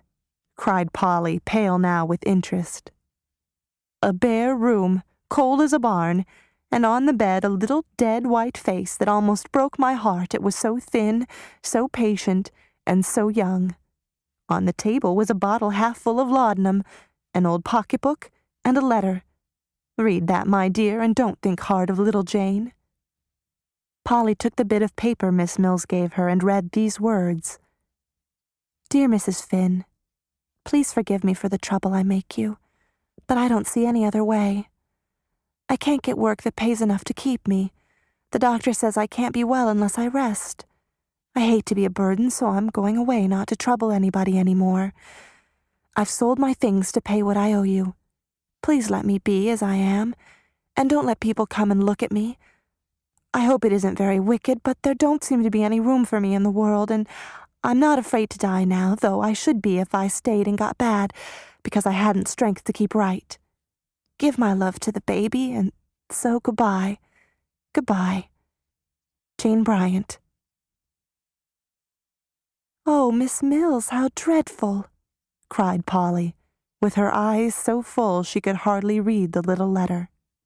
"Not so dreadful as it might have been, but a bitter sad thing to see that child, only 17, lying there in her clean old nightgown, waiting for death to come and take her because there didn't seem to be any room for her in the world. Ah, well, we saved her, for it wasn't too late, thank heaven, and the first thing she said was, 'Oh, why did you bring me back?' I've been nursing her all day, hearing her story, and trying to show her that there is room and a welcome for her. Her mother died a year ago, and since then she has been struggling along alone. She's one of the timid, innocent, humble creatures who can't push their way, and so get put aside and forgotten. She has tried all sorts of poorly paid work, couldn't live on it decently, got discouraged, sick, frightened, and could see no refuge from the big bad world but to get out of it while she wasn't afraid to die. A very old story, my dear, new and dreadful as it seems to you, and I think it won't do you any harm to see and help this little girl who has gone through dark places that you are never like to know." "I will. Indeed, I will do all I can. Where is she now?" asked Polly, touched to the heart by the story, so simple yet so sad. "There," and Miss Mills pointed to the door of her own little bedroom. "She was well enough to be moved tonight, so I brought her home and laid her safely in my bed. Poor little soul, she looked about her for a minute, then the lost look went away, and she gave a great sigh, and took my hand in both of her thin bits of ones, and said, 'Oh, ma'am, I feel as if I'd been born into a new world. Help me to begin again, and I'll do better.' So I told her she was my child now, and might rest here, sure of a home as long as I had one." As Miss Mills spoke in her motherly tone, and cast a proud and happy look toward the warm and quiet nest in which she had sheltered this friendless little sparrow, feeling sure that God meant her to keep it from falling to the ground, Polly put both arms about her neck and kissed her withered cheek with as much loving reverence as if she had been a splendid saint, for in the likeness of this plain old maid she saw the lovely charity that blesses and saves the world. "How good you are. Dear Miss Mills, tell me what to do. Let me help you. I'm ready for anything," said Polly very humbly, for her own troubles looked so small and foolish beside the stern hardships which had nearly had so tragical an end, that she felt hardly ashamed of herself, and quite burned to atone for them. Miss Mills stopped to stroke the fresh cheek opposite, to smile and say, "Then, Polly, I think I'll ask you to go in and say a friendly word to my little girl. The sight of you will do her good, and you have just the right way of comforting people without making a fuss." "Have I?" said Polly, looking much gratified by the words. "Yes, dear, you've the gift of sympathy and the rare art of showing it without offending.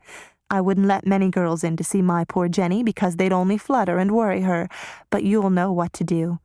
So go and take this wrapper with you. It's done now, thanks to your nimble fingers."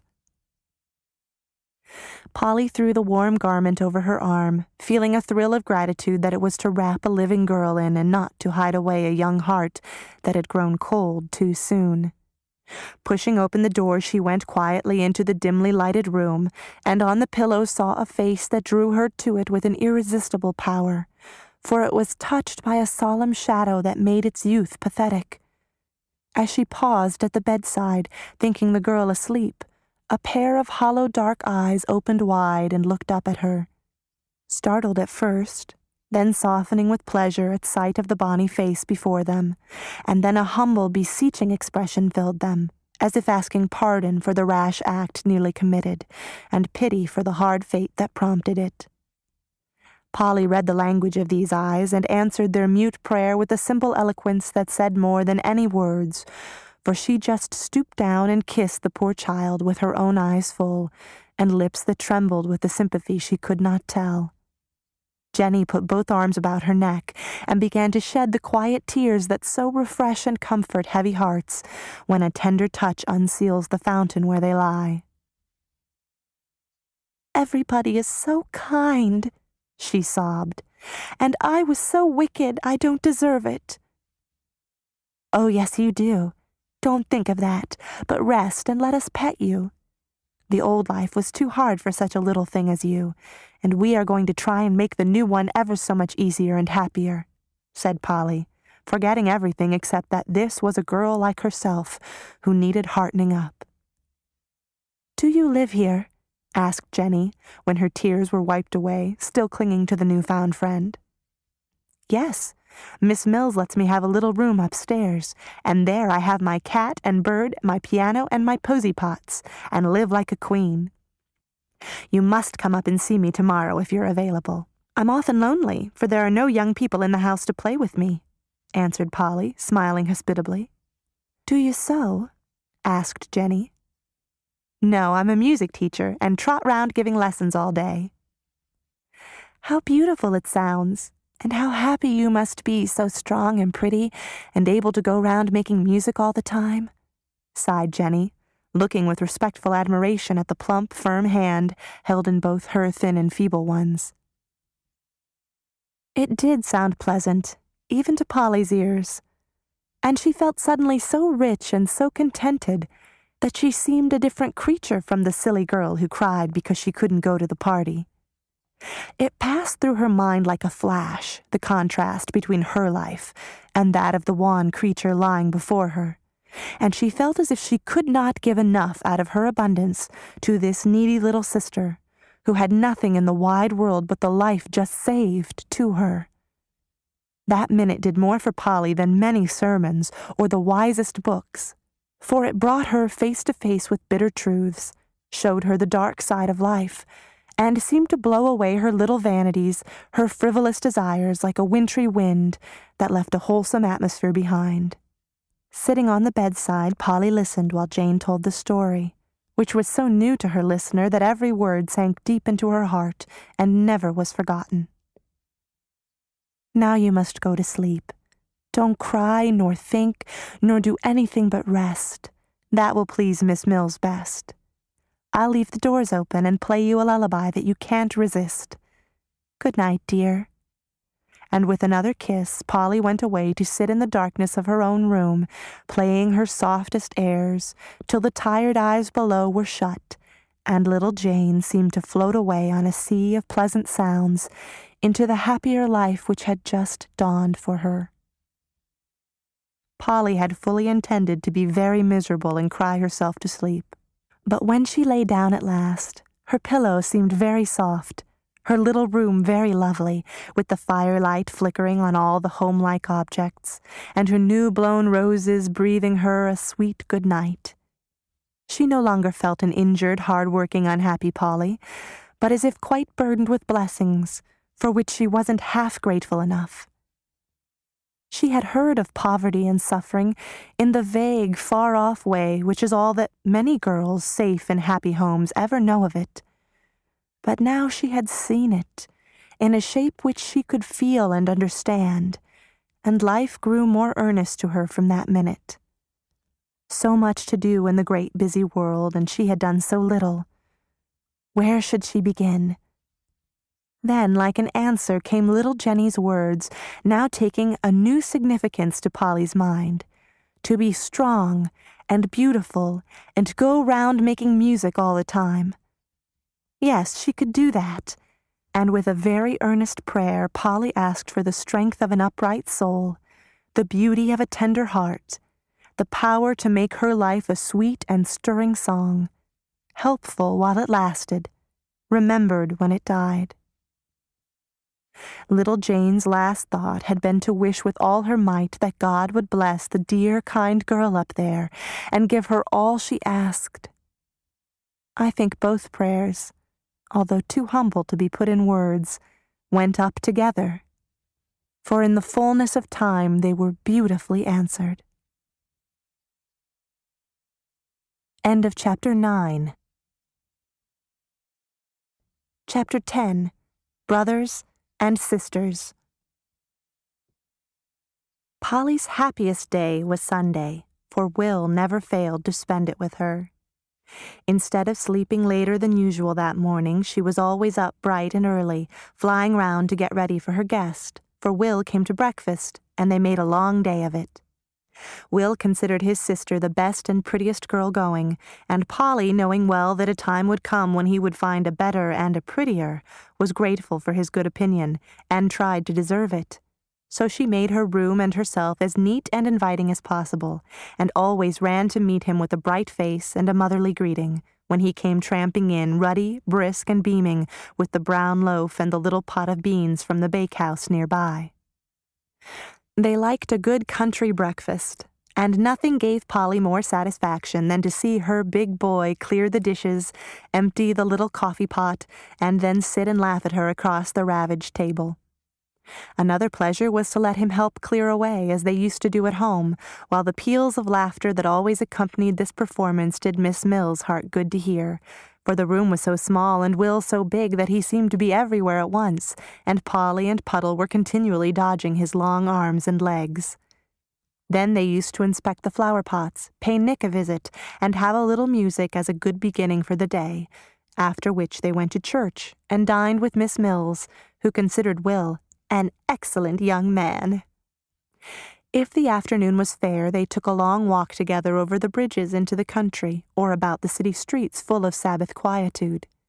Most people meeting them would have seen only an awkward young man with a boy's face atop his tall body, and a quietly dressed, fresh-faced little woman hanging on his arm. But a few people, with eyes to read romances and pleasant histories everywhere, found something very attractive in this couple, and smiled as they passed, wondering if they were young lovers or country cousins looking round. If the day was stormy, they stayed at home, reading, writing letters, talking over their affairs, and giving each other good advice. For though Will was nearly 3 years younger than Polly, he couldn't for the life of him help assuming amusingly venerable airs when he became a freshman. In the twilight he had a good lounge on the sofa, and Polly sung to him, which arrangements he particularly enjoyed, it was so cozy and homey. At 9 o'clock Polly packed his bag with clean clothes, nicely mended, such remnants of the festive tea as were transportable, and kissed him good night, with many injunctions to muffle up his throat going over the bridge, and be sure that his feet were dry and warm when he went to bed.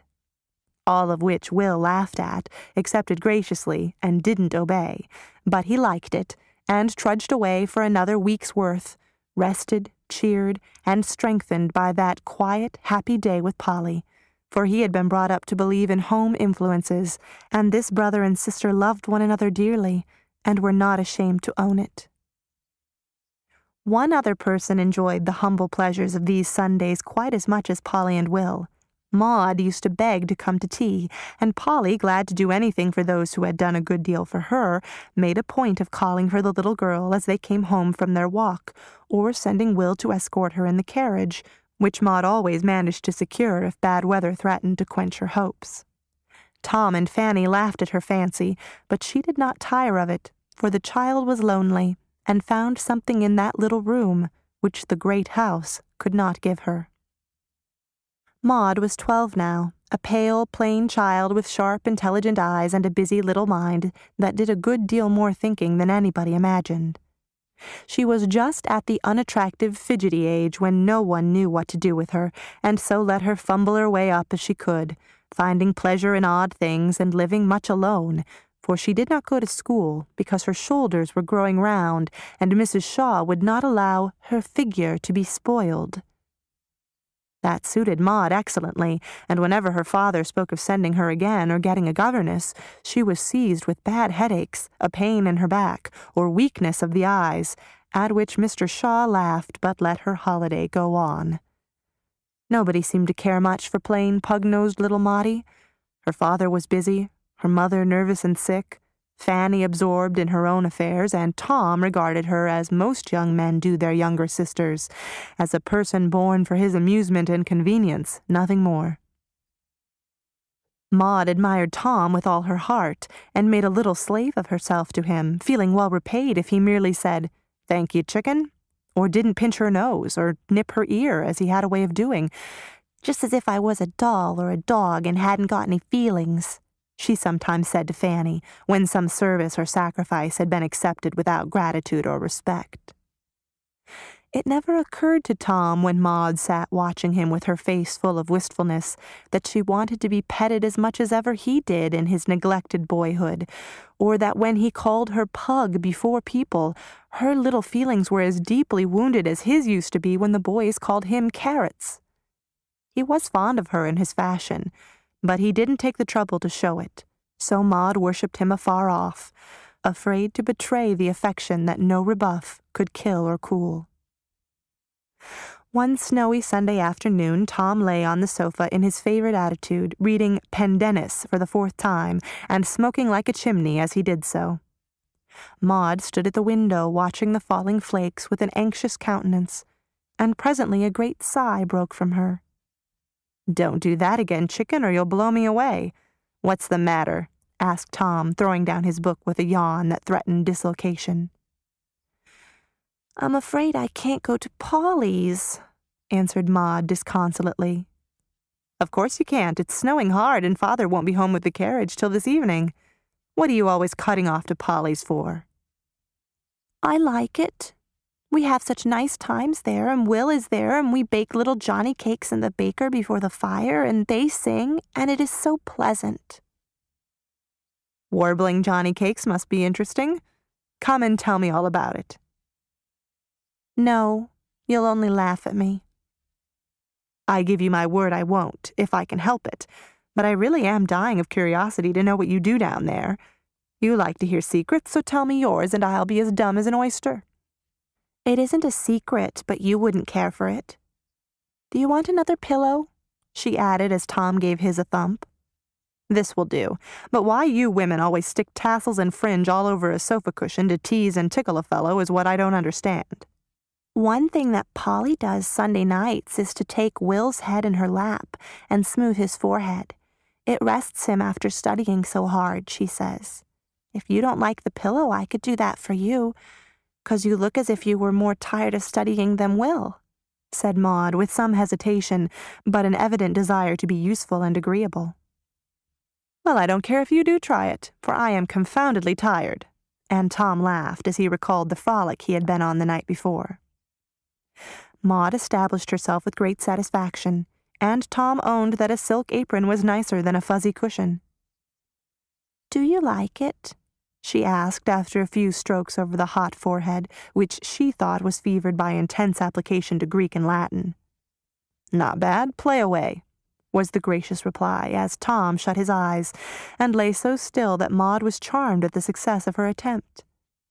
Presently, she said softly, "Tom, are you asleep?" "Just turning the corner." "Before you get quite round, would you please tell me what a public admonition is?" "What do you want to know for?" demanded Tom, opening his eyes very wide. "I heard Will talking about publics and privates, and I meant to ask him, but I forgot." "What did he say?" "I don't remember. It was about somebody who cut prayers and got a private and had done all sorts of bad things and had 1 or 2 publics. I didn't hear the name and didn't care. I only wanted to know what the words meant." So Will tells tales, does he? And Tom's forehead wrinkled with a frown. No, he didn't. Polly knew about it and asked him. Will's a dig, growled Tom, shutting his eyes again, as if nothing more could be said of the delinquent William. I don't care if he is. I like him very much, and so does Polly. Happy fresh, said Tom with a comical groan. You needn't sniff at him, for he is nice and treats me with respect, cried Maud, with an energy that made Tom laugh in her face.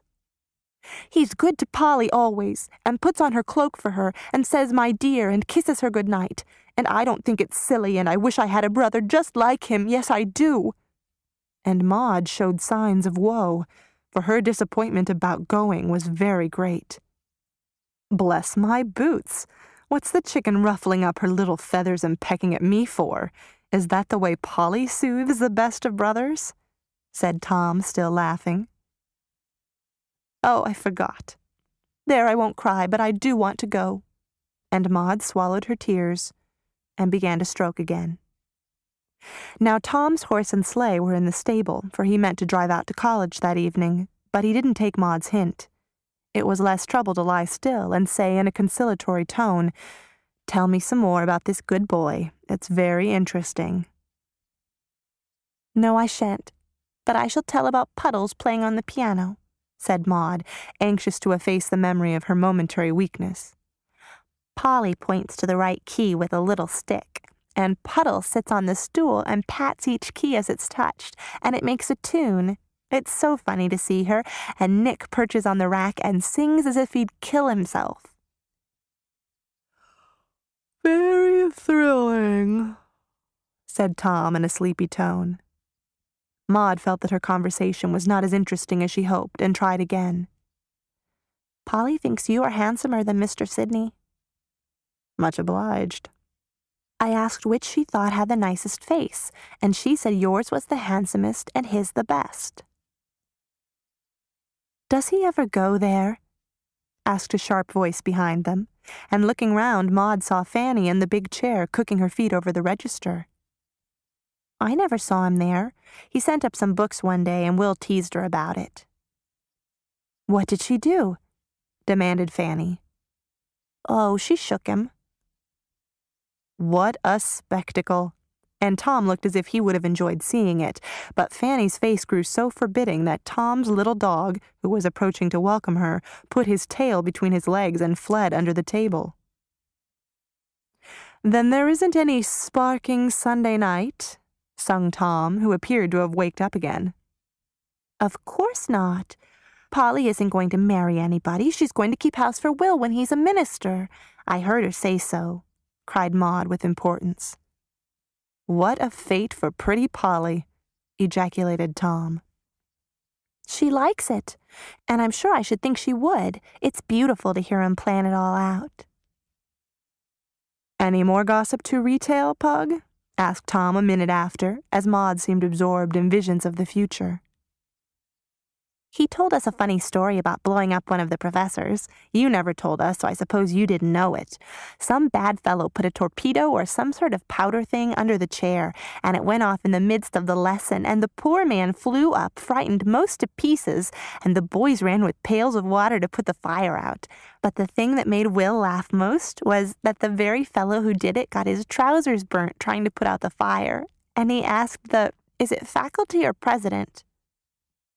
Either will do, murmured Tom, who was shaking with suppressed laughter. Well, he asked him to give him some new ones, and they did give him money enough for a nice pair, but he got some cheap ones with horrid great stripes on them, and always wore them to that particular class, which was one too many for the fellows, Will said. And with the rest of the money, he had a punch party. Wasn't it dreadful? Awful. And Tom exploded into a great laugh that made Fanny cover her ears, and the little dog bark wildly. Did you know that bad boy? Asked innocent Maud. Slightly, gasped Tom, in whose wardrobe at college those identical trousers were hanging at that moment. Don't make such a noise, my head aches dreadfully, said Fanny fretfully. Girls' heads always do ache, answered Tom, subsiding from a roar into a chuckle. "What pleasure you boys can find in such ungentlemanly things I don't see," said Fanny, who was evidently out of sorts. "As much a mystery to you as it is to us how you girls can like to gabble and prink from one week's end to the other," retorted Tom.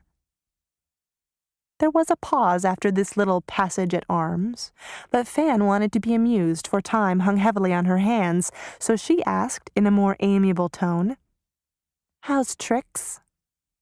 "As sweet as ever," answered Tom gruffly. "Did she scold you, as usual?" "She just did." "What was the matter?" "Well, I'll leave it to you if this isn't unreasonable. She won't dance with me herself, yet don't like me to go out with anybody else.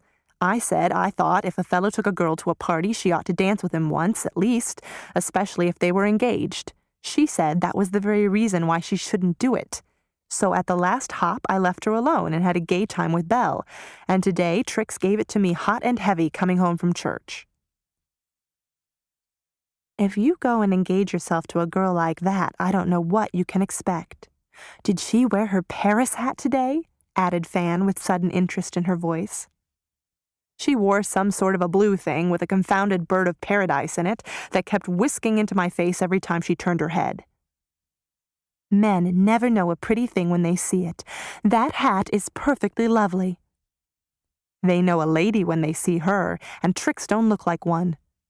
I can't say where the trouble is, but there's too much fuss and feathers for my taste. You are twice as stylish, yet you never look loud or fast." Touched by this unusual compliment, Fanny drew her chair nearer as she replied with complacency, "Yes, I flatter myself I do know how to dress well. Trix never did. She's fond of gay colors and generally looks like a walking rainbow." "Can't you give her a hint? Tell her not to wear blue gloves anyway. She knows I hate 'em." "I've done my best for your sake, Tom, but she is a perverse creature and don't mind a word I say, even about things much more objectionable than blue gloves." "Maudie, run and bring me my other cigar case. It's lying round somewhere." Maud went, and as soon as the door was shut, Tom rose on his elbow, saying in a cautiously lowered voice, "Fan, does Trix paint?" "Yes, and draws, too," answered Fanny with a sly laugh. "Come, you know what I mean. I've a right to ask, and you ought to tell," said Tom soberly, for he was beginning to find that being engaged was not unmitigated bliss. "What makes you think she does?" "Well, between ourselves," said Tom, looking a little sheepish but anxious to set his mind at rest, "she never will let me kiss her on her cheek, nothing but an unsatisfactory peck at her lips. Then the other day, as I took a bit of heliotrope out of a vase to put in my buttonhole, I whisked a drop of water into her face. I was going to wipe it off, but she pushed my hand away and ran to the glass, where she carefully dabbed it dry and came back with one cheek redder than the other. I didn't say anything, but I had my suspicions. Come now, does she?" "Yes, she does, but don't say a word to her, for she'll never forgive my telling if she knew it." "I don't care for that. I don't like it, and I won't have it," said Tom decidedly. "You can't help yourself. Half the girls do it, either paint or powder, darken their lashes with burnt hairpins, or take cologne on lumps of sugar or belladonna to make their eyes bright. Clara tried arsenic for her complexion, but her mother stopped it," said Fanny, betraying the secrets of the prison house in the basest manner. "I knew you girls were a set of humbugs, and very pretty ones, too, some of you, but I can't say I like to see you painted up like a lot of actresses," said Tom with an air of disgust. "I don't do anything of the sort, or need it, but Trix does, and having chosen her, you must abide your choice, for better or worse." "It hasn't come to that yet," muttered Tom as he lay down again with a rebellious air. Maud's return put an end to these confidences, though Tom excited her curiosity by asking the mysterious question, "I say, Fan, is Polly up to that sort of thing?" "No, she thinks it's awful. When she gets pale and dragged out, she will probably change her mind." "I doubt it," said Tom. "Polly says it isn't proper to talk secrets before people who ain't in 'em," observed Maud with dignity. "Do, for mercy's sake, stop talking about Polly. I'm sick to death of it," cried Fanny snappishly. "Hello," and Tom sat up to take a survey. "I thought you were bosom friends and as spoony as ever." "Well, I am fond of Polly, but I get tired of hearing Maud sing her praises everlastingly. Now don't go and repeat that, chatterbox." "My goodness, isn't she cross?" whispered Maud to Tom. "As 2 sticks, let her be. There's the bell. See who it is, Pug," answered Tom as a tingle broke the silence of the house. Maud went to peep over the banisters and came flying back in a rapture. "It's Will, come for me. Can't I go? It don't snow hard, and I'll bundle up, and you can send for me when Papa comes." "I don't care what you do," answered Fan, who was in a very bad temper. Without waiting for any other permission, Maud rushed away to get ready. Will wouldn't come up, he was so snowy, and Fanny was glad, because with her he was bashful, awkward, and silent. So Tom went down and entertained him with Maud's report. They were very good friends, but led entirely different lives, Will being a dig, and Tom a bird, or, in plain English, one was a hard student, and the other a jolly young gentleman. Tom had rather patronized Will, who didn't like it, and showed that he didn't by refusing to borrow money of him or accept any of his invitations to join the clubs and societies to which Tom belonged. So Shaw let Milton alone, and he got on very well in his own way, doggedly sticking to his books, and resisting all temptations but those of certain libraries, athletic games, and such inexpensive pleasures as were within his means, for this benighted youth had not yet discovered that college nowadays is a place in which to skylark, not to study. When Maud came down and trotted contentedly away holding Will's hand, Tom watched them out of sight, and then strolled about the house whistling and thinking, till he went to sleep in his father's armchair for want of something better to do. He awoke to the joys of a solitary tea, for his mother never came down, and Fanny shut herself and her headache up in her own room. "Well, this is cheerful," he said as the clock struck 8, and his 4th cigar came to an end. "Trix is mad and Fan in the dumps, so I'll take myself off. Guess I'll go round to Polly's and ask Will to drive out with me and save him the walk, poor chap. Might bring Midget home. It will please her, and there's no knowing when the governor will be back." With these thoughts in his head, Tom leisurely got under way, and left his horse at a neighboring stable, for he meant to make a little call and see what it was Maud enjoyed so much. "Polly is holding forth," he said to himself as he went quietly upstairs, and the steady murmur of a pleasant voice came down to him. Tom laughed at Polly's earnest way of talking when she was interested in anything, but he liked it because it was so different from the coquettish clatter of most of the girls with whom he talked. Young men often laugh at the sensible girls whom they secretly respect, and affect to admire the silly ones whom they secretly despise, because earnestness, intelligence, and womanly dignity are not the fashion. The door was ajar, and pausing in the dark entry, Tom took a survey before he went in. The prospect was not dazzling, but homelike and pleasant. The light of a bright fire filled the little room, and down on a stool before it was Maud, tending Puddle, and watching with deep interest the roasting of an apple intended for her special benefit. On the couch lounged Will, his thoughtful eyes fixed on Polly, who, while she talked, smoothed the broad forehead of her yellow-haired laddie in a way that Tom thought an immense improvement on Maud's performance. They had evidently been building castles in the air, for Polly was saying in her most impressive manner, "Well, whatever you do, Will, don't have a great costly church that takes so much money to build and support it that you have nothing to give away. I like the plain old-fashioned churches built for use, not show, where people met for hearty praying and preaching, and where everybody made their own music instead of listening to opera singers as we do now. I don't care if the old churches were bare and cold and the seats hard. There was a real piety in them, and the sincerity of it was felt in the lives of the people. I don't want a religion that I put away with my Sunday clothes and don't take out till the day comes round again. I want something to see and feel and live by day, and I hope you'll be one of the true ministers who can teach by precept and example how to get and keep it." "I hope I shall be, Polly, but you know they say that in families, if there is a boy who can't do anything else, they make a minister of him. I sometimes think I ain't good for much, and that seems to me the reason why I shouldn't even try to be a minister," said Will, smiling, yet looking as if with all his humility he did have faith in the aspirations that came to him in his best moments. "Someone said that very thing to Father once, and I remember he answered, 'I am glad to give my best and brightest son to the service of God.'" "Did he say that?" And Will's color rose, for the big, book-loving fellow was as sensitive as a girl to the praise of those dearest to him. "Yes," said Polly, unconsciously giving the strongest stimulus to her brother's hope and courage. "Yes, and he added, 'I shall let my boys follow the guide that is in them, and only ask of them to use their gifts conscientiously and be honest, useful men.'" "So we will. Ned is doing well out west, and I'm hard at it here. If Father does his best to give us the chance we each want, the least we can do is to work with a will." "Whatever you do, you can't help working with a will," cried Tom, who had been so interested that he forgot he was playing eavesdropper.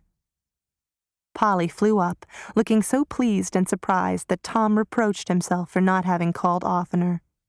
"I've come for Maud," he announced in a paternal tone which made that young lady open her eyes. "I can't go till my apple is done. Besides, it isn't 9 yet, and Will is going to take me along when he goes. I'd rather have him." "I'm going to take you both in the cutter. The storm is over, but it is heavy walking, so you'll drive out with me, old man?" said Tom with a nod at Will. "Of course he will, and thank you very much. I've been trying to keep him all night. Miss Mills always manages to find a corner for stray people, but he insists on going so as to get to work early tomorrow," said Polly, delighted to see that Tom was taking off his coat as if he meant to wait for Maud's apple, which Polly blessed for being so slow to cook. Putting her guest into the best chair, Polly sat down and beamed at him with such hospitable satisfaction that Tom went up several pegs in his own estimation.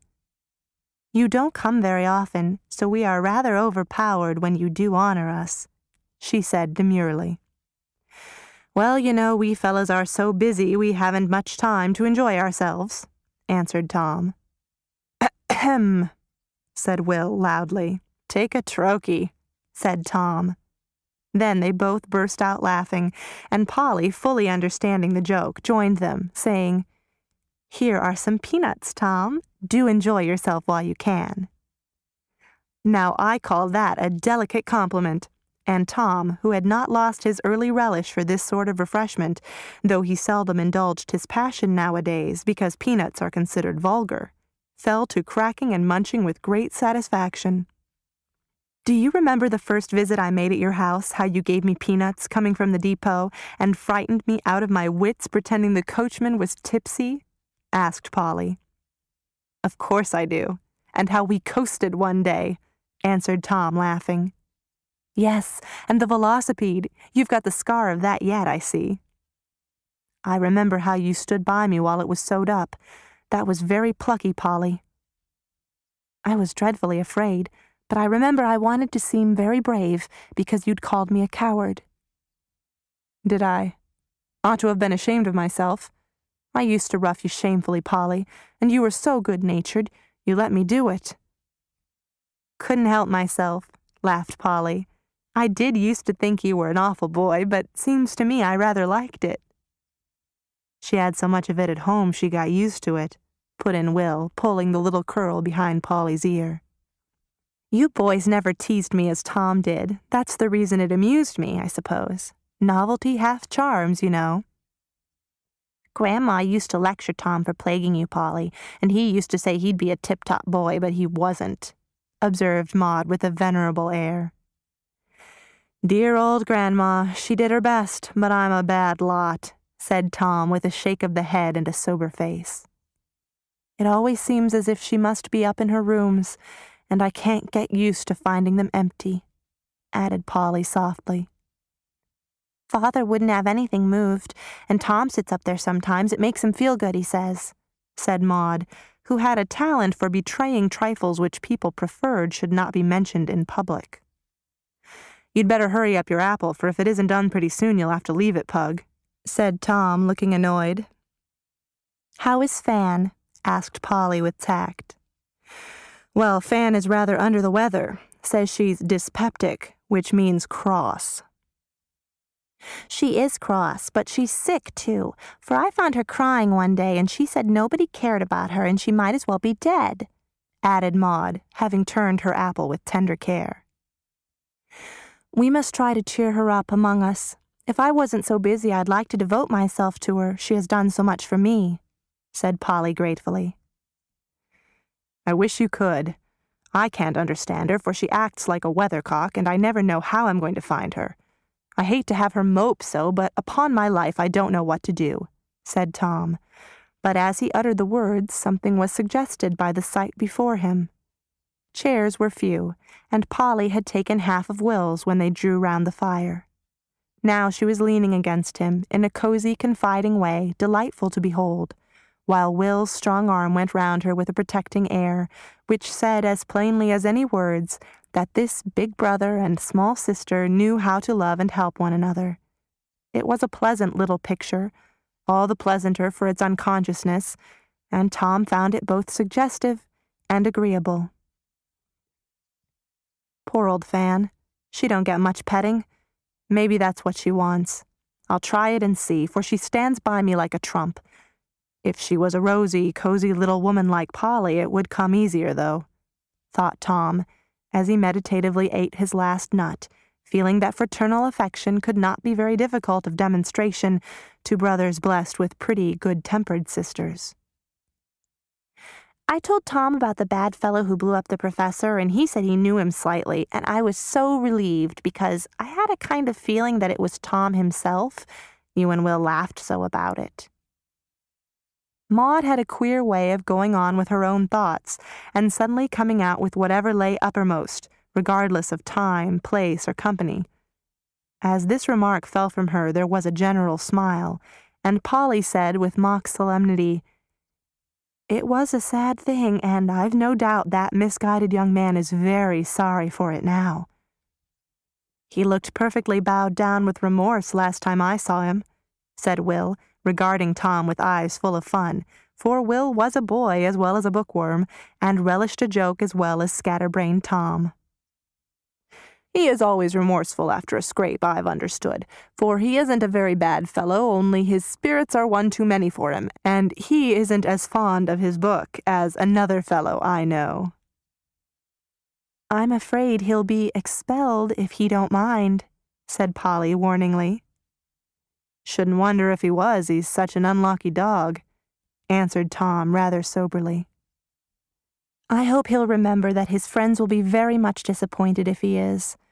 He might make them so proud and happy that I guess he will, for he isn't half as thoughtless as he makes himself out," said Polly, looking across at Tom with such friendly eyes that he was quite touched, though of course he didn't show it. "Thank you, Polly. He may pull through, but I have my doubts. Now, old man, let us put along. It's getting late for the chicken," he added, relapsing into the graceful diction with which a classical education gifts its fortunate possessor. Taking advantage of the moment while Will was wrestling with his boots in the closet and Maud was absorbed in packing her apple into a large basket, Polly said to Tom in a low tone, "Thank you very much for being so kind to Will." "Bless your heart, I haven't done anything. He's such a proud fellow he won't let me," answered Tom.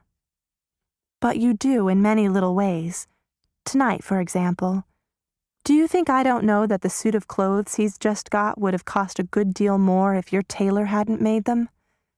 He's only a boy and don't understand things yet, but I know your way of helping proud people so that they don't find it out. And I do thank you, Tom, so much." "Oh, come, Polly, that won't do. What do you know about tailors and college matters?" said Tom, looking as much confused as if she had found him out in something reprehensible. "I don't know much, and that's the reason why I'm grateful for your kindness to Will. I don't care what stories they tell about you. I'm sure you won't lead him into trouble, but keep him straight for my sake. You know I've lost one brother, and Will takes Jimmy's place to me now." The tears in Polly's eyes as she said that made Tom vow a tremendous vow within himself to stand by Will through thick and thin, and keep him straight for Polly's sake, feeling all the time how ill-fitted he was for such a task. "I'll do my best," he said heartily, as he pressed the hand Polly gave him with a look which assured her that he felt the appeal to his honor, and that henceforth the country lad was safe from all the temptations Tom could have offered him. "There. Now I shall give that to Mamma to take her pills in. It's just what she likes, and it pleases her to be thought of," said Maud, surveying her gift with complacency as she put on her things. "You're a good little soul to remember poor Mum," said Tom with an approving nod. "Well, she was so pleased with the grapes you brought her, I thought I'd try something, and maybe she'd say, 'Thank you, darling,' to me, too. Do you think she will?" whispered Maud, with the wistful look so often seen on her little plain face. "See if she don't."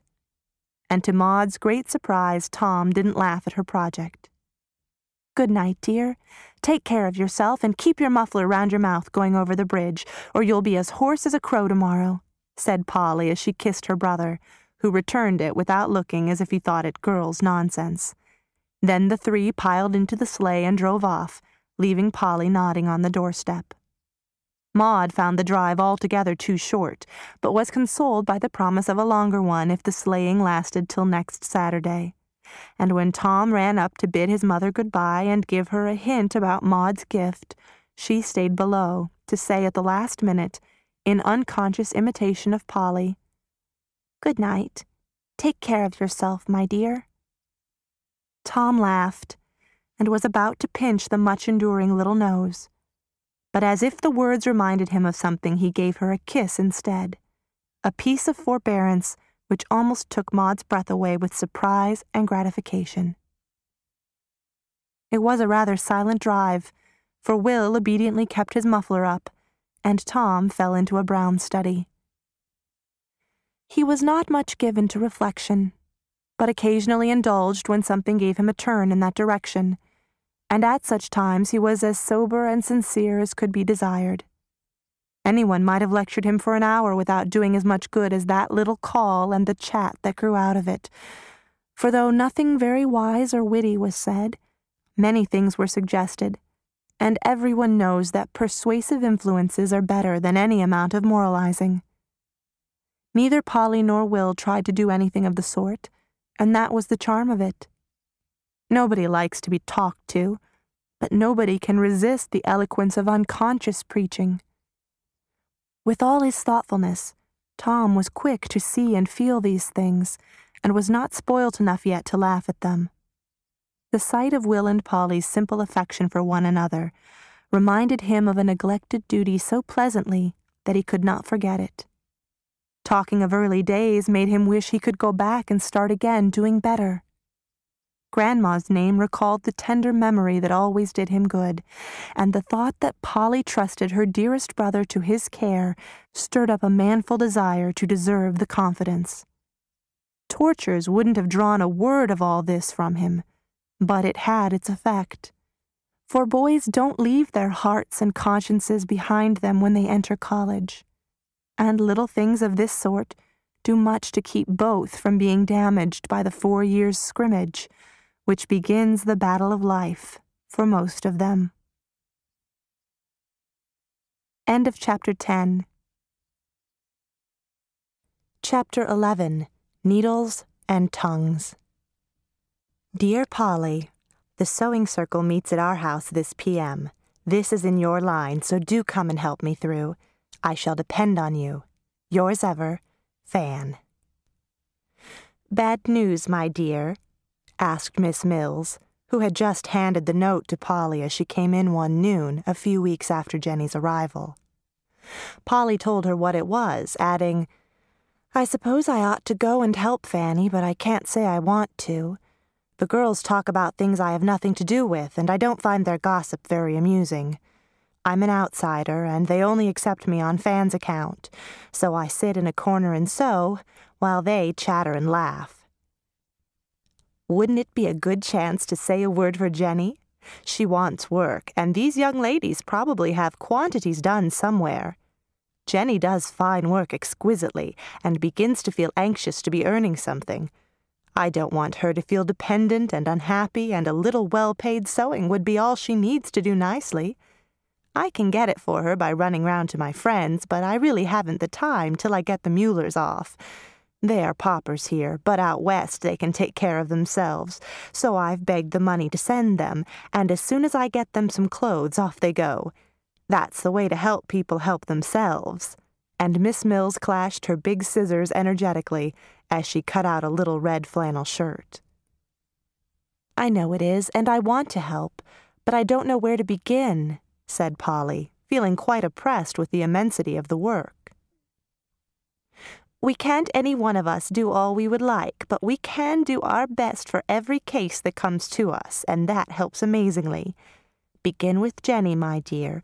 Tell those girls about her, and if I'm not much mistaken, you will find them ready to help, for half the time it isn't hardness of heart, but ignorance or thoughtlessness on the part of the rich that makes them seem so careless of the poor." "To tell the truth, I'm afraid of being laughed at if I try to talk seriously about such things to the girls," said Polly frankly. "You believe that such things are true? You are sincere in your wish to help better them, and you respect those who work for that end?" "Yes, I do." "Then, my dear, can't you bear a little ridicule for the sake of a good cause? You said yesterday that you were going to make it a principle of your life to help up your sex as far and as fast as you could. It did my heart good to hear you say it, for I was sure that in time you would keep your word. But, Polly, a principle that can't bear being laughed at, frowned on, and cold-shouldered isn't worthy of the name. I want to be strong-minded in the real sense of the word, but I don't like to be called so by people who don't understand my meaning, and I shall be if I try to make the girls think soberly about anything sensible or philanthropic. They call me old-fashioned now, and I'd rather be thought that, though it isn't pleasant, than be set down as a rampant woman's rights reformer," said Polly, in whose memory many laughs and snubs and sarcasms still lingered, forgiven but not forgotten. "This love and thought and care for those weaker, poorer, or worse than ourselves, which we call Christian charity, is a very old fashion, my dear. It began 1800 years ago, and only those who honestly follow the beautiful example set us then learn how to get genuine happiness out of life. I'm not a rampant woman's rights reformer," added Miss Mills, with a smile at Polly's sober face, "but I think that women can do a great deal for each other if they will only stop fearing what people will think and take a hearty interest in whatever is going to fit their sisters and themselves to deserve and enjoy the rights God gave them. There are so many ways in which this can be done that I wonder they don't see and improve them. I don't ask you to go and make speeches, only a few have the gift for that. But I do want every girl and woman to feel this duty and make any little sacrifice of time or feeling that may be asked of them, because there is so much to do, and no one can do it as well as ourselves, if we only think so." "I'll try," said Polly, influenced more by her desire to keep Miss Mill's good opinion than any love of self-sacrifice for her sex. It was rather a hard thing to ask of a shy, sensitive girl, and the kind old lady knew it, for in spite of the gray hair and withered face, her heart was very young, and her own girlish trials not forgotten.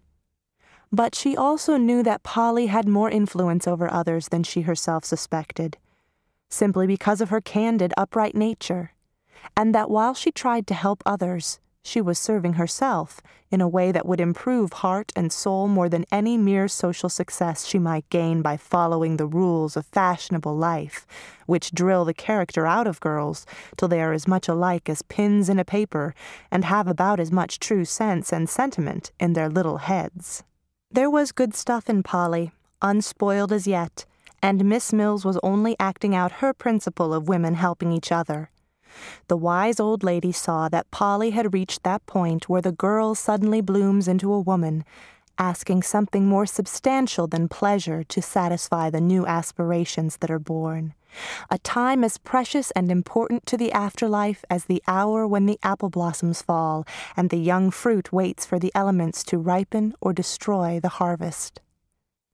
Polly did not know this, and was fortunate in possessing a friend who knew what influences would serve her best, and who could give her what all women should desire to give each other, the example of a sweet, good life, more eloquent and powerful than any words, for this is a right no one can deny us.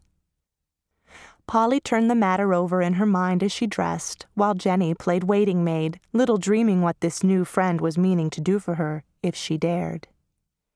"Is it going to be a tea party, miss?" asked Jenny, as the black silk went rustling on, to her great admiration, for she considered Polly a beauty. "Well, no, I think it will probably be a lecture," answered Polly, laughing, for Jenny's grateful service and affectionate eyes confirmed the purpose which Miss Mill's little homily had suggested. As she entered the Shaws' parlor an hour or two later, an appalling array of well-dressed girls appeared, each provided with a dainty reticule, basket, or bag, and each tongue going a good deal faster than the needle, while the white fingers stitched sleeves in upside down, put flannel jackets together hind part before, or gobbled buttonholes with the best intentions in life. "You are a dear to come so early. Here's a nice place for you between Belle and Miss Perkins, and here's a sweet little dress to make, unless you like something else better," said Fanny, receiving her friend with warmth, and placing her where she thought she would enjoy herself. "Thank you. I'll take an unbleached cotton shirt if you have such a thing, for it is likely to be needed before a cambric frock," replied Polly, subsiding into her corner as quickly as possible, for at least 6 eyeglasses were up, and she didn't enjoy being stared at. Miss Perkins, a grave, cold-looking young lady with an aristocratic nose, bowed politely, and then went on with her work, which displayed 2 diamond rings to great advantage. Belle, being of the demonstrative sort, smiled and nodded, drew up her chair, and began a whispered account of Trix's last quarrel with Tom. Polly listened with interest while she sewed diligently, occasionally permitting her eyes to study the elegant intricacies of Miss Perkins' dress, for that young lady sat like a statue, quirking her delicate fingers, and accomplishing about 2 stitches a minute. In the midst of Belle's story, a more exciting bit of gossip caught her ear, and she plunged into the conversation going on across the table, leaving Polly free to listen and admire the wit, wisdom, and charitable spirit of the accomplished young ladies about her. There was a perfect babel of tongues, but out of the confusion Polly gathered scraps of fashionable intelligence which somewhat lessened her respect for the dwellers in high places. One fair creature asserted that Joe somebody took so much champagne at the last German that he had to be got away and sent home with 2 servants. Another divulged the awful fact that Carrie P.'s wedding presents were half of them hired for the occasion. A third circulated a whisper to the effect that though Mrs. Buckminster wore a $1,000 cloak, her boys were not allowed but 1 sheet to their beds. And a 4th young gossip assured the company that a certain person never had offered himself to a certain other person, though the report was industriously spread by interested parties. This latter remark caused such a clamor that Fanny called the meeting to order in a most unparliamentary fashion.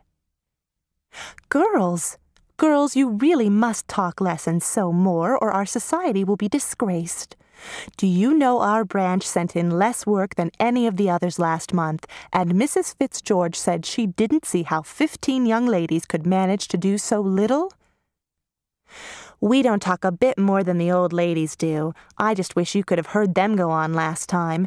The way they get so much done is they take the work home and make their seamstresses do it, and then they take credit for vast industry," said Belle, who always spoke her mind with charming candor. "That reminds me that Mama says they want as many things as we can make, for it's a hard winter and the poor are suffering very much. Do any of you wish to take articles home, to do at odd times?" said Fan, who was president of this energetic Dorcas society. "Mercy, no. It takes all my leisure time to mend my gloves and refresh my dresses," answered Belle. I think if we meet once a week, it is all that should be expected of us with our other engagements.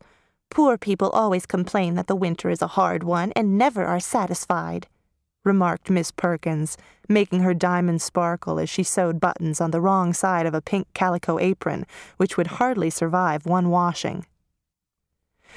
"Nobody can ask me to do any more if they remember all I've got to attend to before summer," said Trix, with an important air. "I've got 3 women hard at work and want another, but everyone is so busy and asks such abominable prices that I'm in despair and shall have to take hold myself, I'm afraid." "There's a chance for Jane," thought Polly, but hadn't courage to speak out loud in meeting just then, and resolved to ask Trix for work in private. "Prices are high, but you forget how much more it costs to live now than it used to. Mama never allows us to beat down workwomen, but wishes us to pay them well and economize in some other way if we must," said Emma Davenport, a quiet, bright-eyed girl who was called odd among the young ladies because she dressed simply when her father was a millionaire. "Just hear that girl talk about economy. I beg your pardon, she's some relation of yours, I believe," said Belle in a low tone. "Very distant, but I'm proud of it, for with her economy doesn't mean scrimping in one place to make a show in another. If everyone would follow the Davenports' example, workmen wouldn't starve, or servants be such a trouble. Emma is the plainest dressed girl in the room next to me, yet anyone can see she is a true gentlewoman," said Polly warmly. "And you are another," answered Belle, who had always loved Polly in her scatterbrained way. "Hush, Trix has the floor." "If they spent their wages properly, I shouldn't mind so much, but they think they must be as fine as anybody, and dress so well that it is hard to tell mistress from maid. Why, our cook got a bonnet just like mine. The materials were cheaper, but the effect was the same, and had the impertinence to wear it before my face. I forbid it, and she left, of course, which made Papa so cross he wouldn't give me the camel's hair shawl he promised me this year." "It's perfectly shameful," said Miss Perkins, as Trix paused out of breath. "Servants ought to be made to dress like servants as they do abroad, then we should have no more trouble," observed Miss Perkins, who had just made the grand tour, and had brought home a French maid. "Perky don't practice as she preaches," whispered Belle to Polly as Miss P. became absorbed in the chat of her other neighbors. "She pays her chamber girl with old finery, and the other day when Betsy was out parading in her Missis's cast-off purple plush suit, Mr. Curtis thought she was Mademoiselle and bowed to her. He's as blind as a bat, but recognized the dress and pulled off his hat to it in the most elegant style. Perky adores him and was mad enough to beat Betsy when she told the story and giggled over it. Betsy is quite as stylish and ever so much prettier than Perky, and she knows it, which is an aggravation." Polly couldn't help laughing, but grew sober a minute after, as Trix said pettishly, "Well, I'm sick of hearing about beggars. I believe half of them are humbugs, and if we let them alone, they'd go to work and take care of themselves. There's altogether too much fuss made about charity. I do wish we could be left in peace." "There can't be too much charity," burst out Polly, forgetting her shyness all at once. "Oh, indeed. Well, I take the liberty to differ from you," returned Trix, putting up her glass and bestowing upon Polly her most topoloftical stare, as the girls called it. I regret to say that Polly never could talk with or be near Trix without feeling irritated and combative. She tried to conquer this feeling, but she couldn't, and when Trix put on airs, Polly felt an intense desire to box her ears. That eyeglass was her especial aversion, for Trix was no more nearsighted than herself, but pretended to be because it was the fashion, and at times used the innocent glass as a weapon with which to put down anyone who presumed to set themselves up. The supercilious glance which accompanied her ironically polite speech roused Polly, who answered with sudden color and the kindling of the eyes that always betrayed a perturbed spirit. "I don't think many of us would enjoy that selfish sort of peace, while little children starve, and girls no older than us kill themselves because their dreadful poverty leaves them no choice but sin or death." A sudden lull took place, for though Polly did not raise her voice, it was full of indignant emotion, and the most frivolous girl there felt a little thrill of sympathy. For the most utterly fashionable life, does not kill the heart out of women, till years of selfish pleasure have passed over their heads. Trix was ashamed of herself, but she felt the same antagonism toward Polly that Polly did toward her, and, being less generous, took satisfaction in plaguing her. Polly did not know that the secret of this was the fact that Tom often held her up as a model for his fiancé to follow, which caused that young lady to dislike her more than ever. "Half the awful stories in the paper are made up for a sensation, and it's absurd to believe them unless one likes to be harrowed up. I don't, and as for peace, I'm not likely to get much while I have Tom to look after," said Trix with an aggravating laugh. Polly's needle snapped in two, but she did not mind it, as she said with a look that silenced even sharp-tongued Trix, "I can't help believing what my own eyes and ears have seen and heard. You lead such safe and happy lives. You can't imagine the misery that is all around you, but if you could get a glimpse of it, it would make your hearts ache as it has mine." "Do you suffer from heartache? Someone hinted as much to me, but you looked so well I couldn't believe it." Now that was cruel in Trix, more cruel than anyone guessed, but girls' tongues can deal wounds as sharp and sudden as the slender stiletto Spanish women wear in their hair, and Polly turned pale as those words stabbed her. Belle saw it and rushed to the rescue with more goodwill than wisdom. "Nobody ever accused you of having any heart to ache with. Polly and I are not old enough yet to get tough and cool, and we are still silly enough to pity unhappy people. Tom Shaw especially," added Belle under her breath. That was a two-edged thrust, for Trix was decidedly an old girl, and Tom was generally regarded as a hapless victim. Trix turned red, but before she could load and fire again, Emma Davenport, who labored under the delusion that this sort of skirmishing was ill-natured and therefore ill-bred, spoke up in her pleasant way. "Speaking of pitying the poor, I always wonder why it is that we all like to read and cry over their troubles in books, but when we have the real thing before us, we think it is uninteresting and disagreeable." "It's the genius that gets into the books, which makes us like the poverty, I fancy. But I don't quite agree that the real thing isn't interesting. I think it would be, if we knew how to look at and feel it," said Polly very quietly, as she pushed her chair out of the Arctic circle of Miss Perkins into the temperate one of friendly Emma.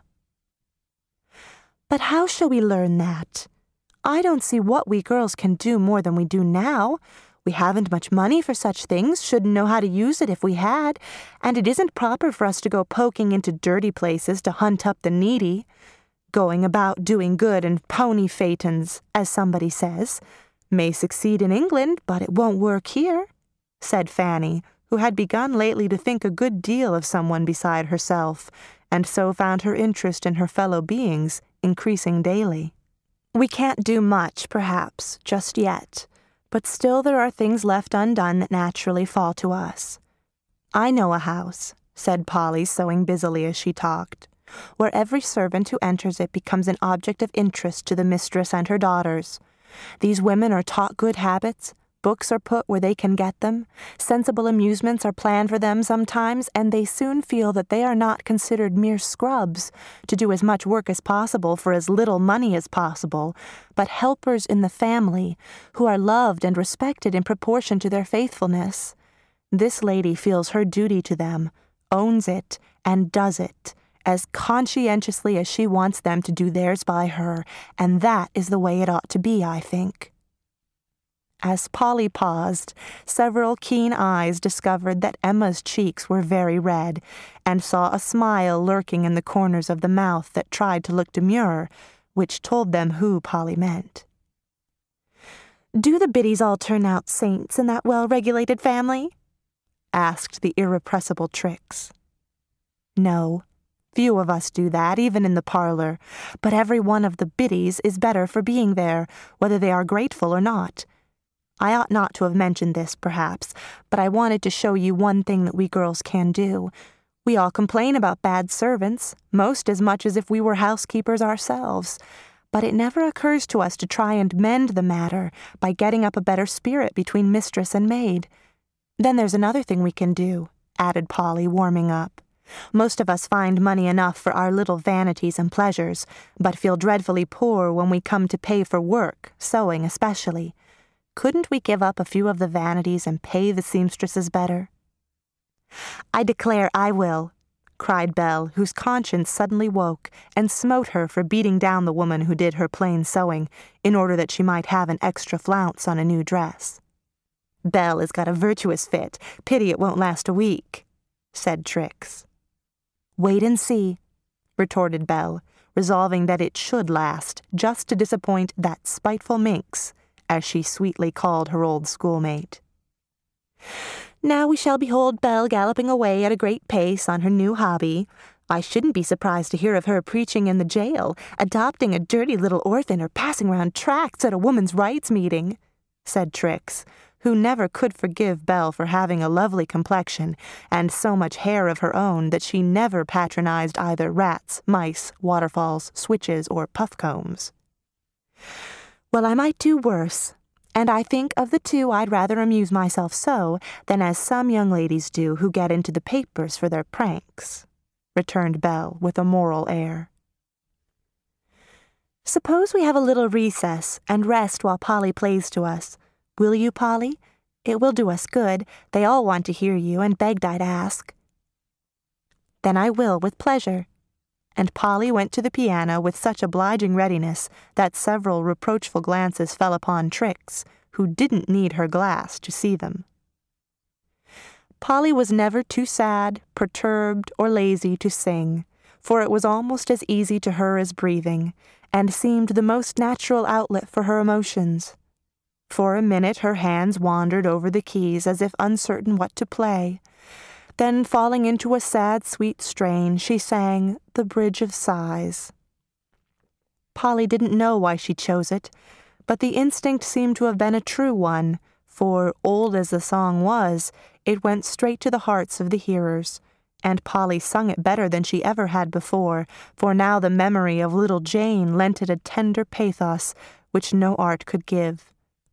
It did them all good, for music is a beautiful magician, and few can resist its power. The girls were touched by the appeal. Polly was lifted out of herself, and when she turned round, the softened look on all the faces told her that for the moment foolish differences and frivolous beliefs were forgotten in the one womanly sentiment of pity for the wrongs and woes of which the listeners' happy lives were ignorant. "That song always makes me cry, and feel as if I had no right to be so comfortable," said Belle, openly wiping her eyes on a crash towel. "Fortunately, such cases are very rare," said another young lady who seldom read the newspapers. "I wish they were, but I'm afraid they are not. For only 3 weeks ago I saw a girl younger than any of us and no worse, who tried to destroy herself simply because she was so discouraged, sick, and poor," said Polly. "Do tell about her," cried Belle eagerly. Feeling that the song had paved the way for the story and given her courage to tell it, Polly did tell it, and must have done it well, for the girls stopped work to listen, and when she ended, other eyes beside warm-hearted Belle's were wet. Trix looked quite subdued. Miss Perkins thawed to such a degree that something glittered on her hand as she bent over the pink pinafore again, better and brighter than her biggest diamond. Emma got up and went to Polly with a face full of affectionate respect, while Fanny, moved by a sudden impulse, caught up a costly Sèvres plate that stood on the étagère, and laying a $5 bill in it, passed it round, quoting Polly's words, "Girls, I know you'll like to help poor little Jenny begin again, and do better this time." It was good to see how quickly the pretty purses were out, how generously each gave of its abundance, and what hearty applause broke from the girls as Belle laid down her gold thimble, saying with an April face, "There, take that. I never have any money, somehow it won't stay with me, but I can't let the plate pass me this time." When Fanny brought the contributions to Polly, she just gathered it up in her 2 hands with such a glad, grateful face the girls wished they had more to give. "I can't thank you enough," she said with an eloquent little choke in her throat. "This will help Jenny very much, but the way in which it was done will do her more good than double the money, because it will prove to her that she isn't without friends, and make her feel that there is a place in the world for her. Let her work for you in return for this. She don't ask alms, she only wants employment and a little kindness, and the best charity we can bestow is to see that she has both."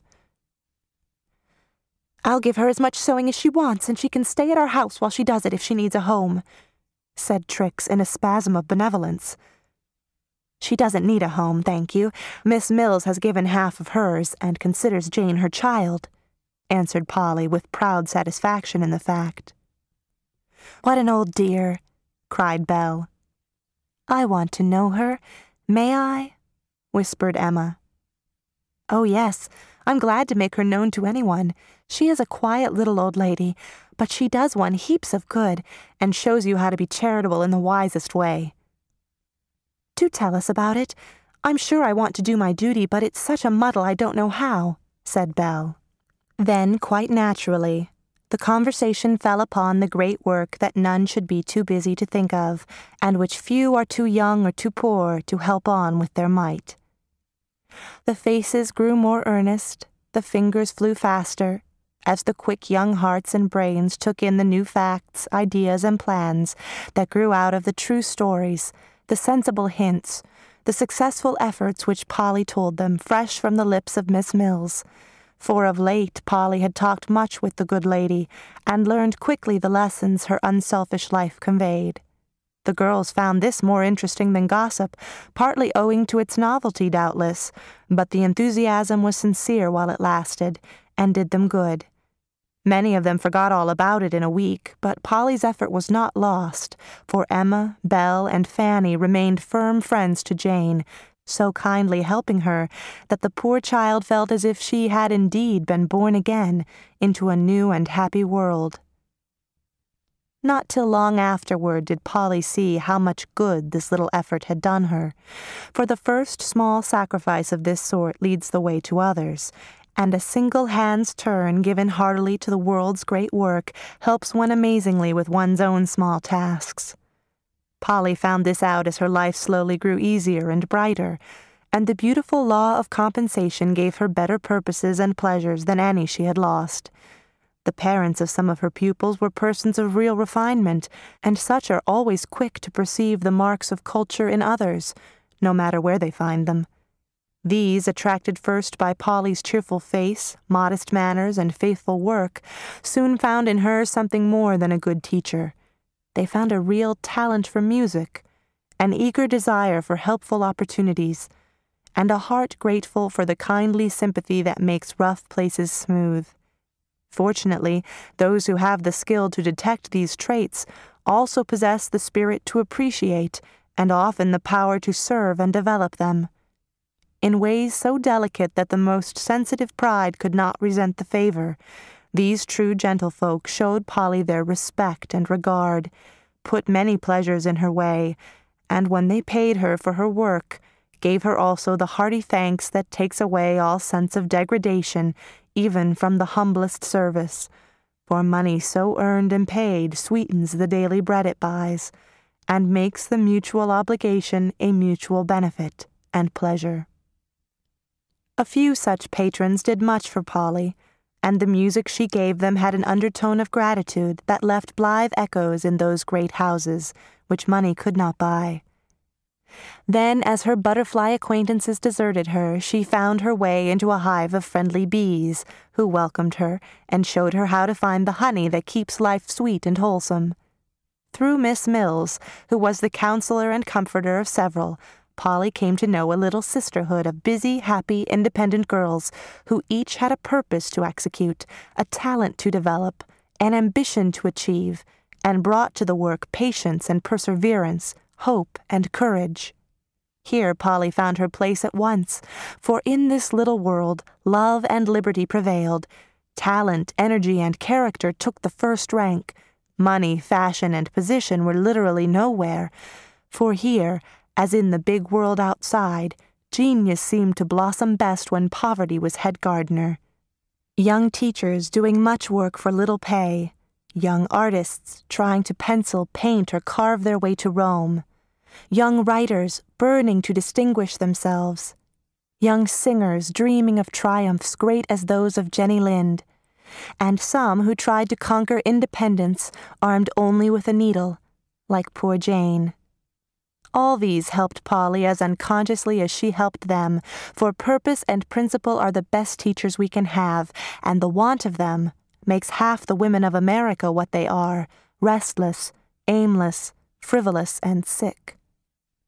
To outsiders, that was a very hard-working and uneventful winter to Polly. She thought so herself, but as spring came on, the seed of new virtues planted in the winter-time and ripened by the sunshine of endeavor began to bud in Polly's nature, betraying their presence to others by the added strength and sweetness of her character, long before she herself discovered these May flowers that had blossomed for her underneath the snow. End of Chapter 11. Chapter 12. Forbidden Fruit. "I'm perfectly aching for some fun," said Polly to herself as she opened her window one morning, and the sunshine and frosty air set her blood dancing and her eyes sparkling with youth, health, and overflowing spirits. "I really must break out somewhere and have a good time. It's quite impossible to keep steady any longer. Now what will I do?" Polly sprinkled crumbs to the doves who came daily to be fed, and while she watched the gleaming necks and rosy feet, she racked her brain to devise some unusually delightful way of enjoying herself, for she really had bottled up her spirits so long they were in a state of uncontrollable effervescence. "I'll go to the opera," she suddenly announced to the doves. "It's expensive, I know, but it's remarkably good, and the music is such a treat to me. Yes, I'll get 2 tickets as cheap as I can, send a note to Will, poor lad, he needs fun as much as I do, and we'll go and have a nice time in some corner, as Charles Lamb and his sister used to." With that, Polly slammed down the window, to the dismay of her gentle little pensioners, and began to fly about with great energy, singing and talking to herself, as if it was impossible to keep quiet. She started early to her first lesson, that she might have time to buy the tickets, hoping as she put a $5 bill into her purse that they wouldn't be very high, for she felt that she was not in a mood to resist temptation.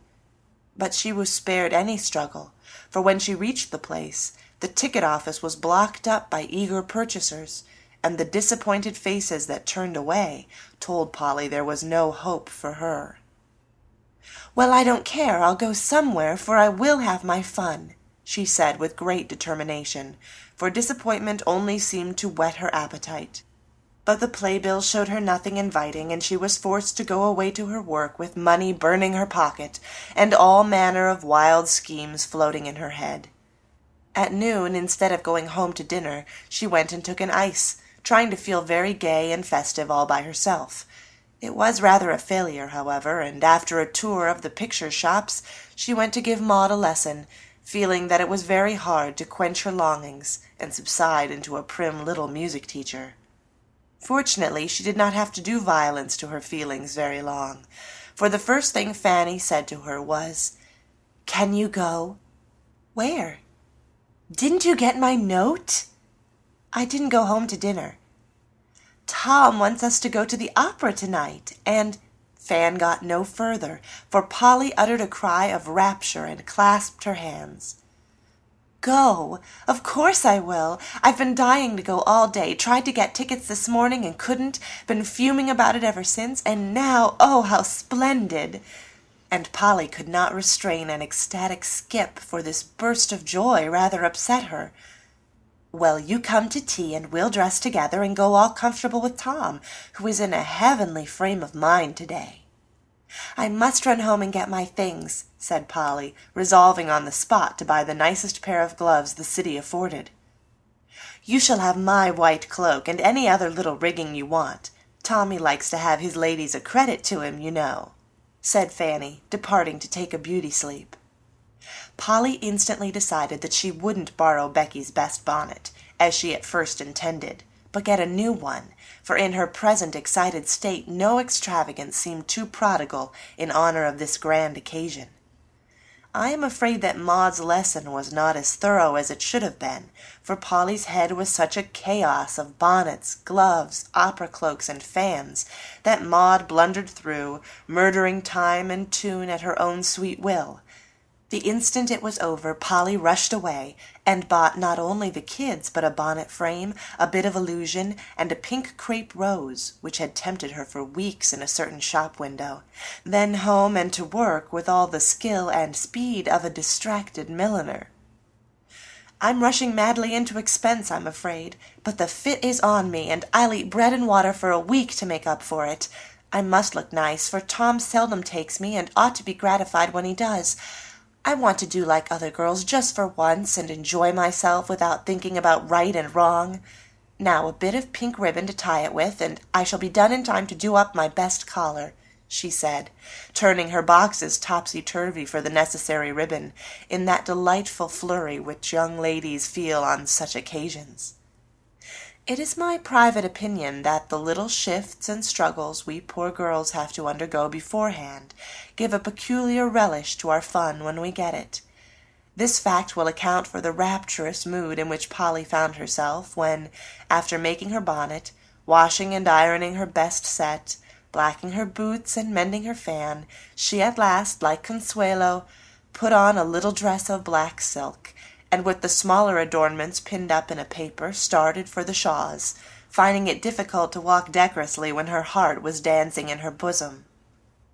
Maud happened to be playing a redowa up in the parlor, and Polly came prancing into the room so evidently spoiling for a dance that Tom, who was there, found it impossible to resist catching her about the waist and putting her through the most intricate evolutions till Maud's fingers gave out.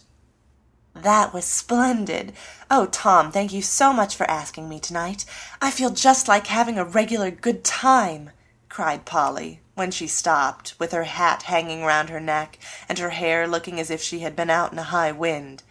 "Glad of it. I felt so myself, and thought we'd have a jolly little party all in the family," said Tom, looking much gratified at her delight.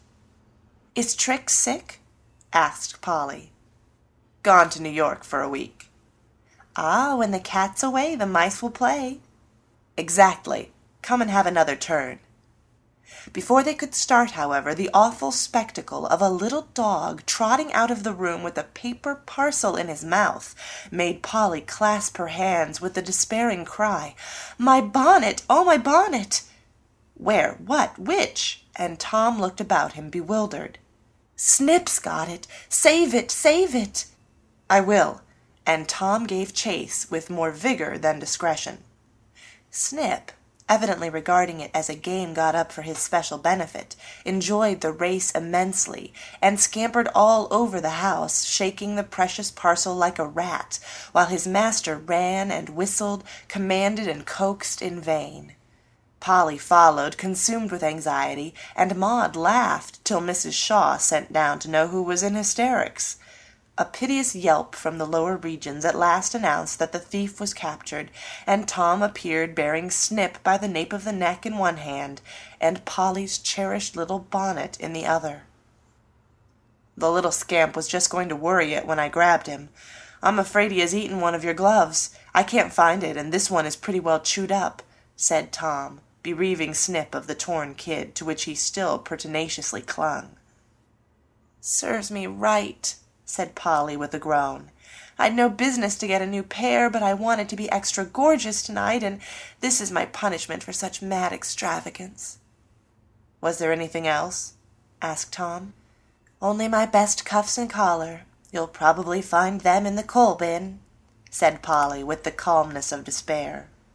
"I saw some little white things on the dining-room floor as I raced through. Go get them, Maud, and we'll repair damages," said Tom, shutting the culprit into the boot-closet, where he placidly rolled himself up and went to sleep. "They ain't hurt a bit," proclaimed Maud, restoring the lost treasures. "Neither is my bonnet, for which I'm deeply grateful," said Polly, who had been examining it with a solicitude which made Tom's eyes twinkle. "So am I, for it strikes me that is an uncommonly nobby little affair," he said approvingly.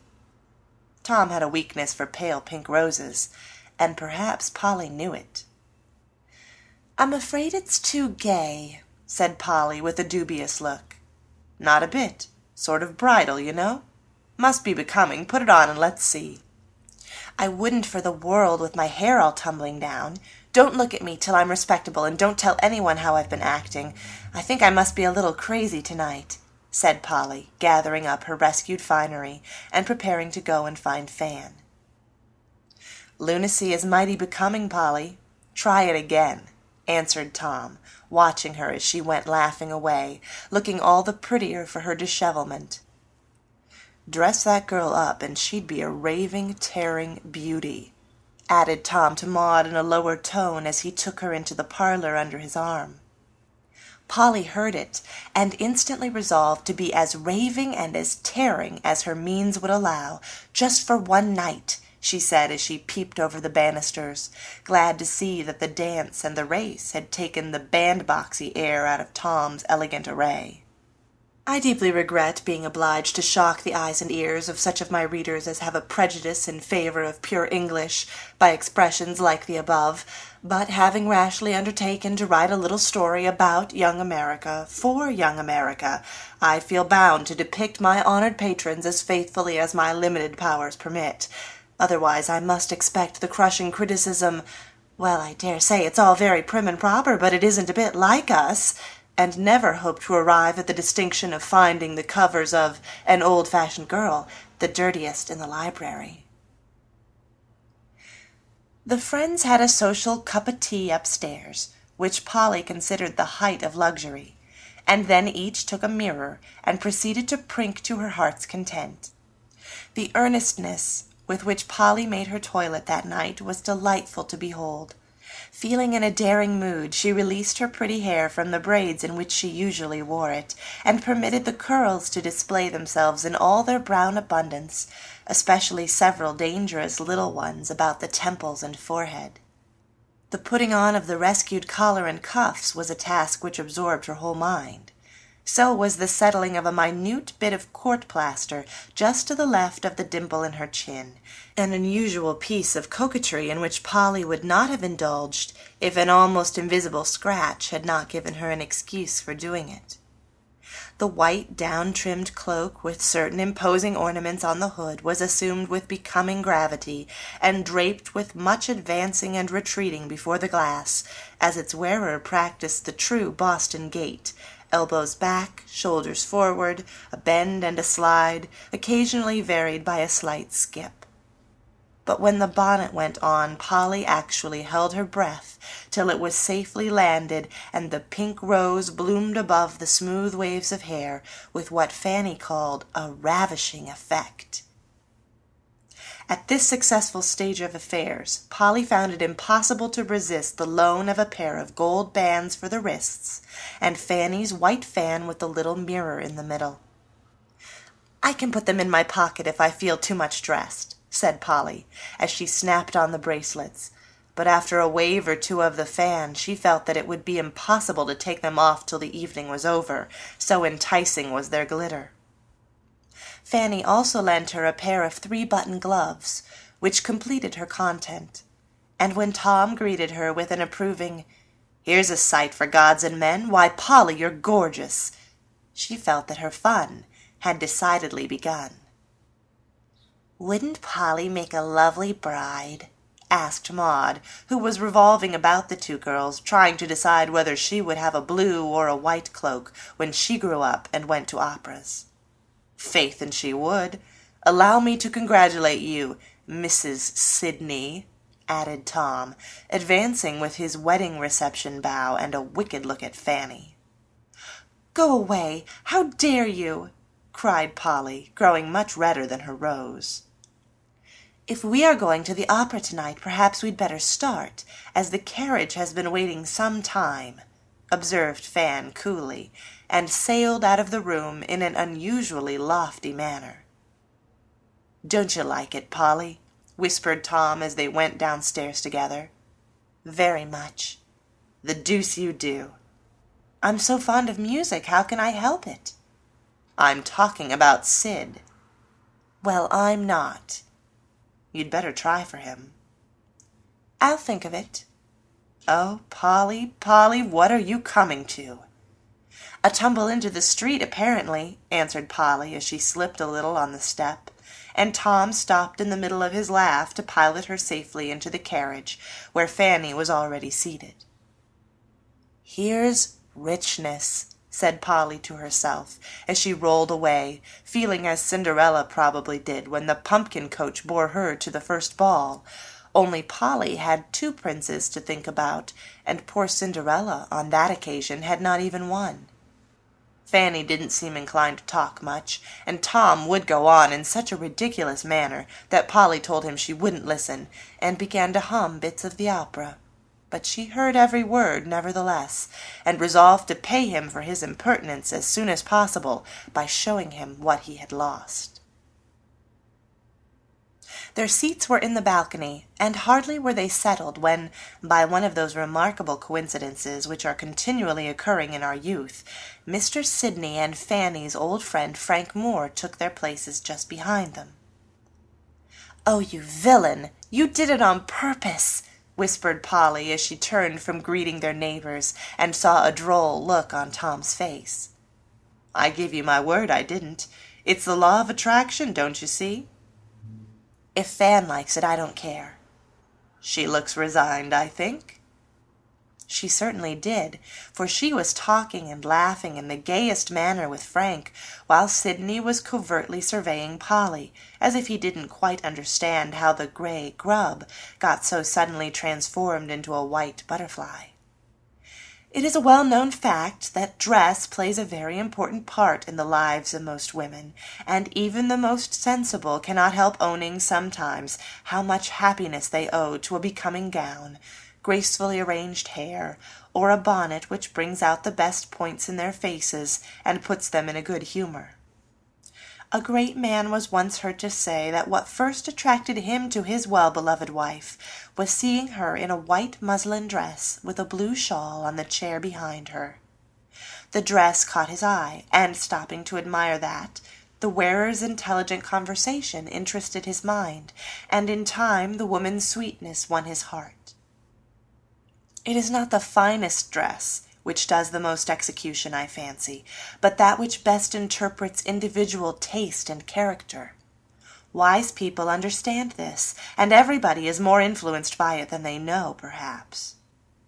Polly was not very wise, but she felt that everyone about her found something more attractive than usual in her, and modestly attributed Tom's devotion, Sidney's interest, and Frank's undisguised admiration to the new bonnet, or, more likely, to that delightful combination of cashmere, silk, and swansdown, which, like Charity's mantle, seemed to cover a multitude of sins in other people's eyes, and exalt the little music teacher to the rank of a young lady. Polly scoffed at this sort of thing sometimes, but tonight she accepted it without a murmur, rather enjoyed it, in fact, let her bracelets shine before the eyes of all men, and felt that it was good to seem comely in their sight. She forgot one thing, however, that her own happy spirits gave the crowning charm to a picture which everyone liked to see, a blithe young girl enjoying herself with all her heart. The music and the light, costume and company, excited Polly, and made many things possible which at most times she would never have thought of saying or doing. She did not mean to flirt, but somehow it flirted itself, and she couldn't help it, for once started it was hard to stop, with Tom goading her on, and Sidney looking at her with that new interest in his eyes. Polly's flirting was such a very mild imitation of the fashionable thing that Trix and Company would not have recognized it, but it did very well for a beginner, and Polly understood that night wherein the fascination of it lay, for she felt as if she had found a new gift all of a sudden, and was learning how to use it, knowing that it was dangerous, yet finding its chief charm in that very fact. Tom didn't know what to make of her at first, though he thought the change uncommonly becoming, and finally decided that Polly had taken his advice and was setting her cap for Sid, as he gracefully expressed it. Sidney, being a modest man, thought nothing of the kind, but simply fancied that little Polly was growing up to be a very charming woman. He had known her since her first visit, and had always liked the child. This winter he had been interested in the success of her plans, and had done what he could to help them, but he never thought of falling in love with Polly till that night. Then he began to feel that he had not fully appreciated his young friend, that she was such a bright and lovable girl, it was a pity she should not always be gay and pretty and enjoy herself, that she would make a capital wife for somebody, and perhaps it was about time to think of settling, as his sister often said. These thoughts came and went as he watched the white figure in front, felt the enchantment of the music, and found everybody unusually blithe and beautiful. He had heard the opera many times, but it had never seemed so fine before, perhaps because he had never happened to have had an ingenious young face so near him, in which the varying emotions born of the music and the romance it portrayed came and went so eloquently that it was impossible to help reading them. Polly did not know that this was why he leaned down so often to speak to her, with an expression which she did not understand, but liked very much nevertheless. "Don't shut your eyes, Polly. They are so full of mischief tonight I like to see them," said Tom, after idly wondering for a minute if she knew how long and curly her lashes were. "I don't wish to look affected, but the music tells the story so much better than the acting that I don't care to look on half the time," answered Polly, hoping Tom wouldn't see the tears she had so cleverly suppressed. "Now I like the acting best. The music is all very fine, I know, but it does seem so absurd for people to go round telling tremendous secrets at the top of their voices. I can't get used to it." "That's because you've more common sense than romance. I don't mind the absurdity and quite long to go and comfort that poor girl with the broken heart," said Polly with a sigh, as the curtain fell on a most affecting tableau. "What's-his-name is a great jack not to see that she adores him. In real life we fellows ain't such bats as all that," observed Tom, who had decided opinions on many subjects that he knew very little about, and expressed them with great candor. A curious smile passed over Polly's face, and she put up her glass to hide her eyes as she said, "I think you are bats, sometimes, but women are taught to wear masks, and that accounts for it, I suppose." "I don't agree. There's precious little masking nowadays. Wish there was a little more sometimes," added Tom, thinking of several blooming damsels whose beseeching eyes had begged him not to leave them to wither on the parent stem. "I hope not, but I guess there's a good deal more than anyone would suspect." "What can you know about broken hearts and blighted beings?" asked Sidney, smiling at the girl's pensive tone. Polly glanced up at him, and her face dimpled and shone again, as she answered, laughing, "Not much. My time is to come." "I can't imagine you walking about the world with your back hair down, bewailing a hard-hearted lover," said Tom. "Neither can I. That wouldn't be my way." "No, Miss Polly would let concealment prey in her damask cheeks and still smile on in the novel fashion, or turn Sister of Charity and nurse the heartless lover through smallpox or some other contagious disease, and die seraphically, leaving him to the agonies of remorse and tardy love." Polly gave Sidney an indignant look as he said that in a slow satirical way that nettled her very much, for she hated to be thought sentimental. "That's not my way either," she said decidedly. "I'd try to outlive it, and if I couldn't, I'd try to be the better for it. Disappointment needn't make a woman a fool." "Nor an old maid if she's pretty and good. Remember that, and don't visit the sins of one blockhead on all the rest of mankind," said Tom, laughing at her earnestness. "I don't think there is the slightest possibility of Miss Polly's being either," added Sidney, with a look which made it evident that concealment had not seriously damaged Polly's damask cheek as yet. "There's Clara Bird. I haven't seen her but once since she was married. How pretty she looks!" And Polly retired behind the big glass again, thinking the chat was becoming rather personal. Now there's a girl who tried a different cure for unrequited affection from any you mention. People say she was fond of Belle's brother. He didn't reciprocate, but went off to India to spoil his constitution. So Clara married a man 20 years older than she is, and consoles herself by being the best-dressed woman in the city." "That accounts for it," said Polly when Tom's long whisper ended. "For what?" "The tired look in her eyes." "I don't see it," said Tom after a survey through the glass. "Didn't expect you would." "I see what you mean. A good many women have it nowadays," said Sidney over Polly's shoulder. "What's she tired of, the old gentleman?" asked Tom. "And herself," added Polly. "You've been reading French novels, I know you have. That's just the way the heroines go on," cried Tom. "I haven't read one, but it's evident you have, young man, and you'd better stop." "I don't care for 'em, only do it to keep up my French. But how came you to be so wise, ma'am?" "Observation, sir. I like to watch faces, and I seldom see a grown-up one that looks perfectly happy." "True for you, Polly. No more you do, now I think of it. I don't know but one that always looks so, and there it is." "Where?" asked Polly with interest. "Look straight before you, and you'll see it." Polly did look, but all she saw was her own face in the little mirror of the fan, which Tom held up and peeped over with a laugh in his eyes. "Do I look happy? I'm glad of that." And Polly surveyed herself with care. Both young men thought it was girlish vanity, and smiled at its naive display, but Polly was looking for something deeper than beauty, and was glad not to find it. "Rather a pleasant little prospect, hey, Polly?" "My bonnet is straight, and that's all I care about. Did you ever see a picture of Beau Brummel?" asked Polly quickly. "No." "Well, there he is, modernized," and turning the fan, she showed him himself. "Any more portraits in your gallery?" asked Sidney, as if he liked to share all the nonsense going. "One more." "What do you call it?" "The Portrait of a Gentleman," and the little glass reflected a gratified face for the space of 2 seconds. "Thank you. I'm glad I don't disgrace my name," said Sidney, looking down into the merry blue eyes that thanked him silently for many of the small kindnesses that women never can forget. "Very good, Polly, you are getting on fast," whispered Tom, patting his yellow kids approvingly. "Be quiet. Dear me, how warm it is!" And Polly gave him a frown that delighted his soul. "Come out and have an ice. We shall have time." "Fan is so absorbed I couldn't think of disturbing her," said Polly, fancying that her friend was enjoying the evening as much as she was.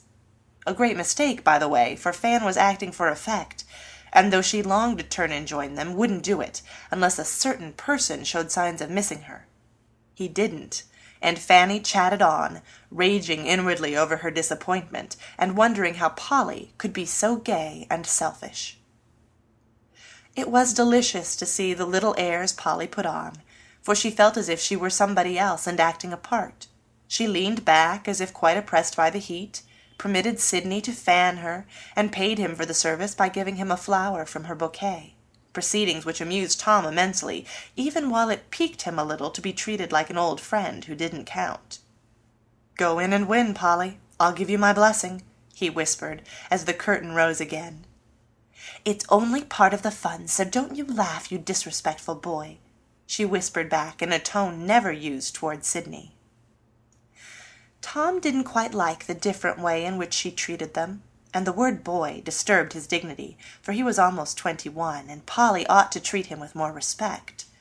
Sidney, at the same moment, was wishing he was in Tom's place, young, comely, and such a familiar friend that Polly would scold and lecture him in the delightful way she did Tom, while Polly forgot them both when the music began, and left them ample time to look at her and think about themselves. While they waited to get out when all was over, Polly heard Fan whisper to Tom, "What do you think Trix will say to this?" "What do you mean?" "Why, the way you've been going on tonight." "Don't know and don't care. It's only Polly." "That's the very thing. She can't bear P." "Well, I can, and I don't see why I shouldn't enjoy myself as well as Trix." "You'll get to enjoying yourself too much if you aren't careful. Polly's waked up." "I'm glad of it. And so Sid. I only spoke for your good. Don't trouble yourself about me. I get lecturing enough in another quarter and can't stand any more. Come, Polly." She took the arm he offered her, but her heart was sore and angry, for that phrase, "It's only Polly," hurt her sadly. "As if I wasn't anybody, hadn't any feelings, and was only made to amuse or work for people. Fan and Tom are both mistaken, and I'll show them that Polly is awake," she thought indignantly. "Why shouldn't I enjoy myself as well as the rest? Besides, it's only Tom," she added with a bitter smile as she thought of Trix.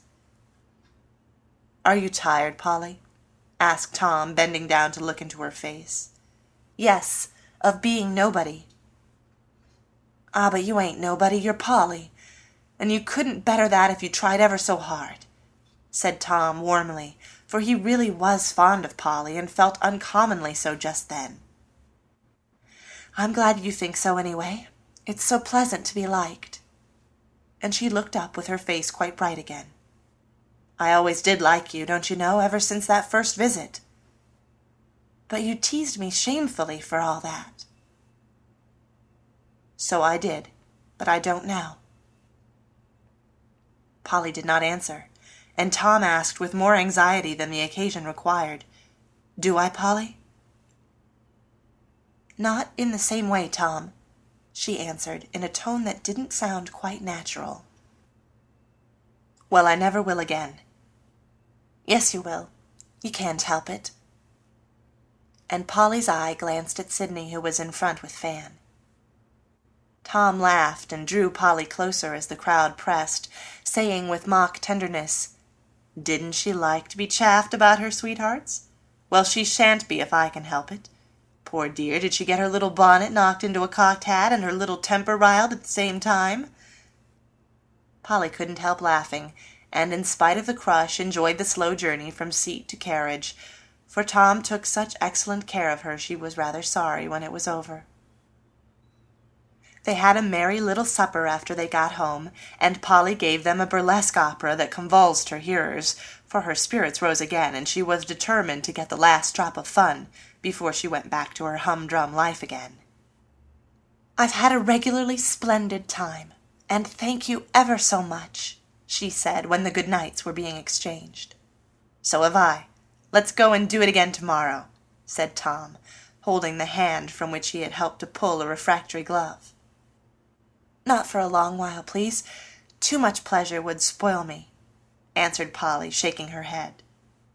"I don't believe it. Good night, sweet Mistress Milton, as Sid called you. Sleep like an angel, and don't dream of, I forgot, no teasing allowed." And Tom took himself off with a theatrical farewell. "Now it's all over and done with," thought Polly as she fell asleep after a long vigil. But it was not, and Polly's fun cost more than the price of gloves and bonnet, for having nibbled at forbidden fruit, she had to pay the penalty. She only meant to have a good time, and there was no harm in that, but unfortunately she yielded to the various small temptations that beset pretty young girls, and did more mischief to others than herself. Fanny's friendship grew cooler after that night. Tom kept wishing Trix was half as satisfactory as Polly, and Mr. Sidney began to build castles that had no foundation. End of chapter 12.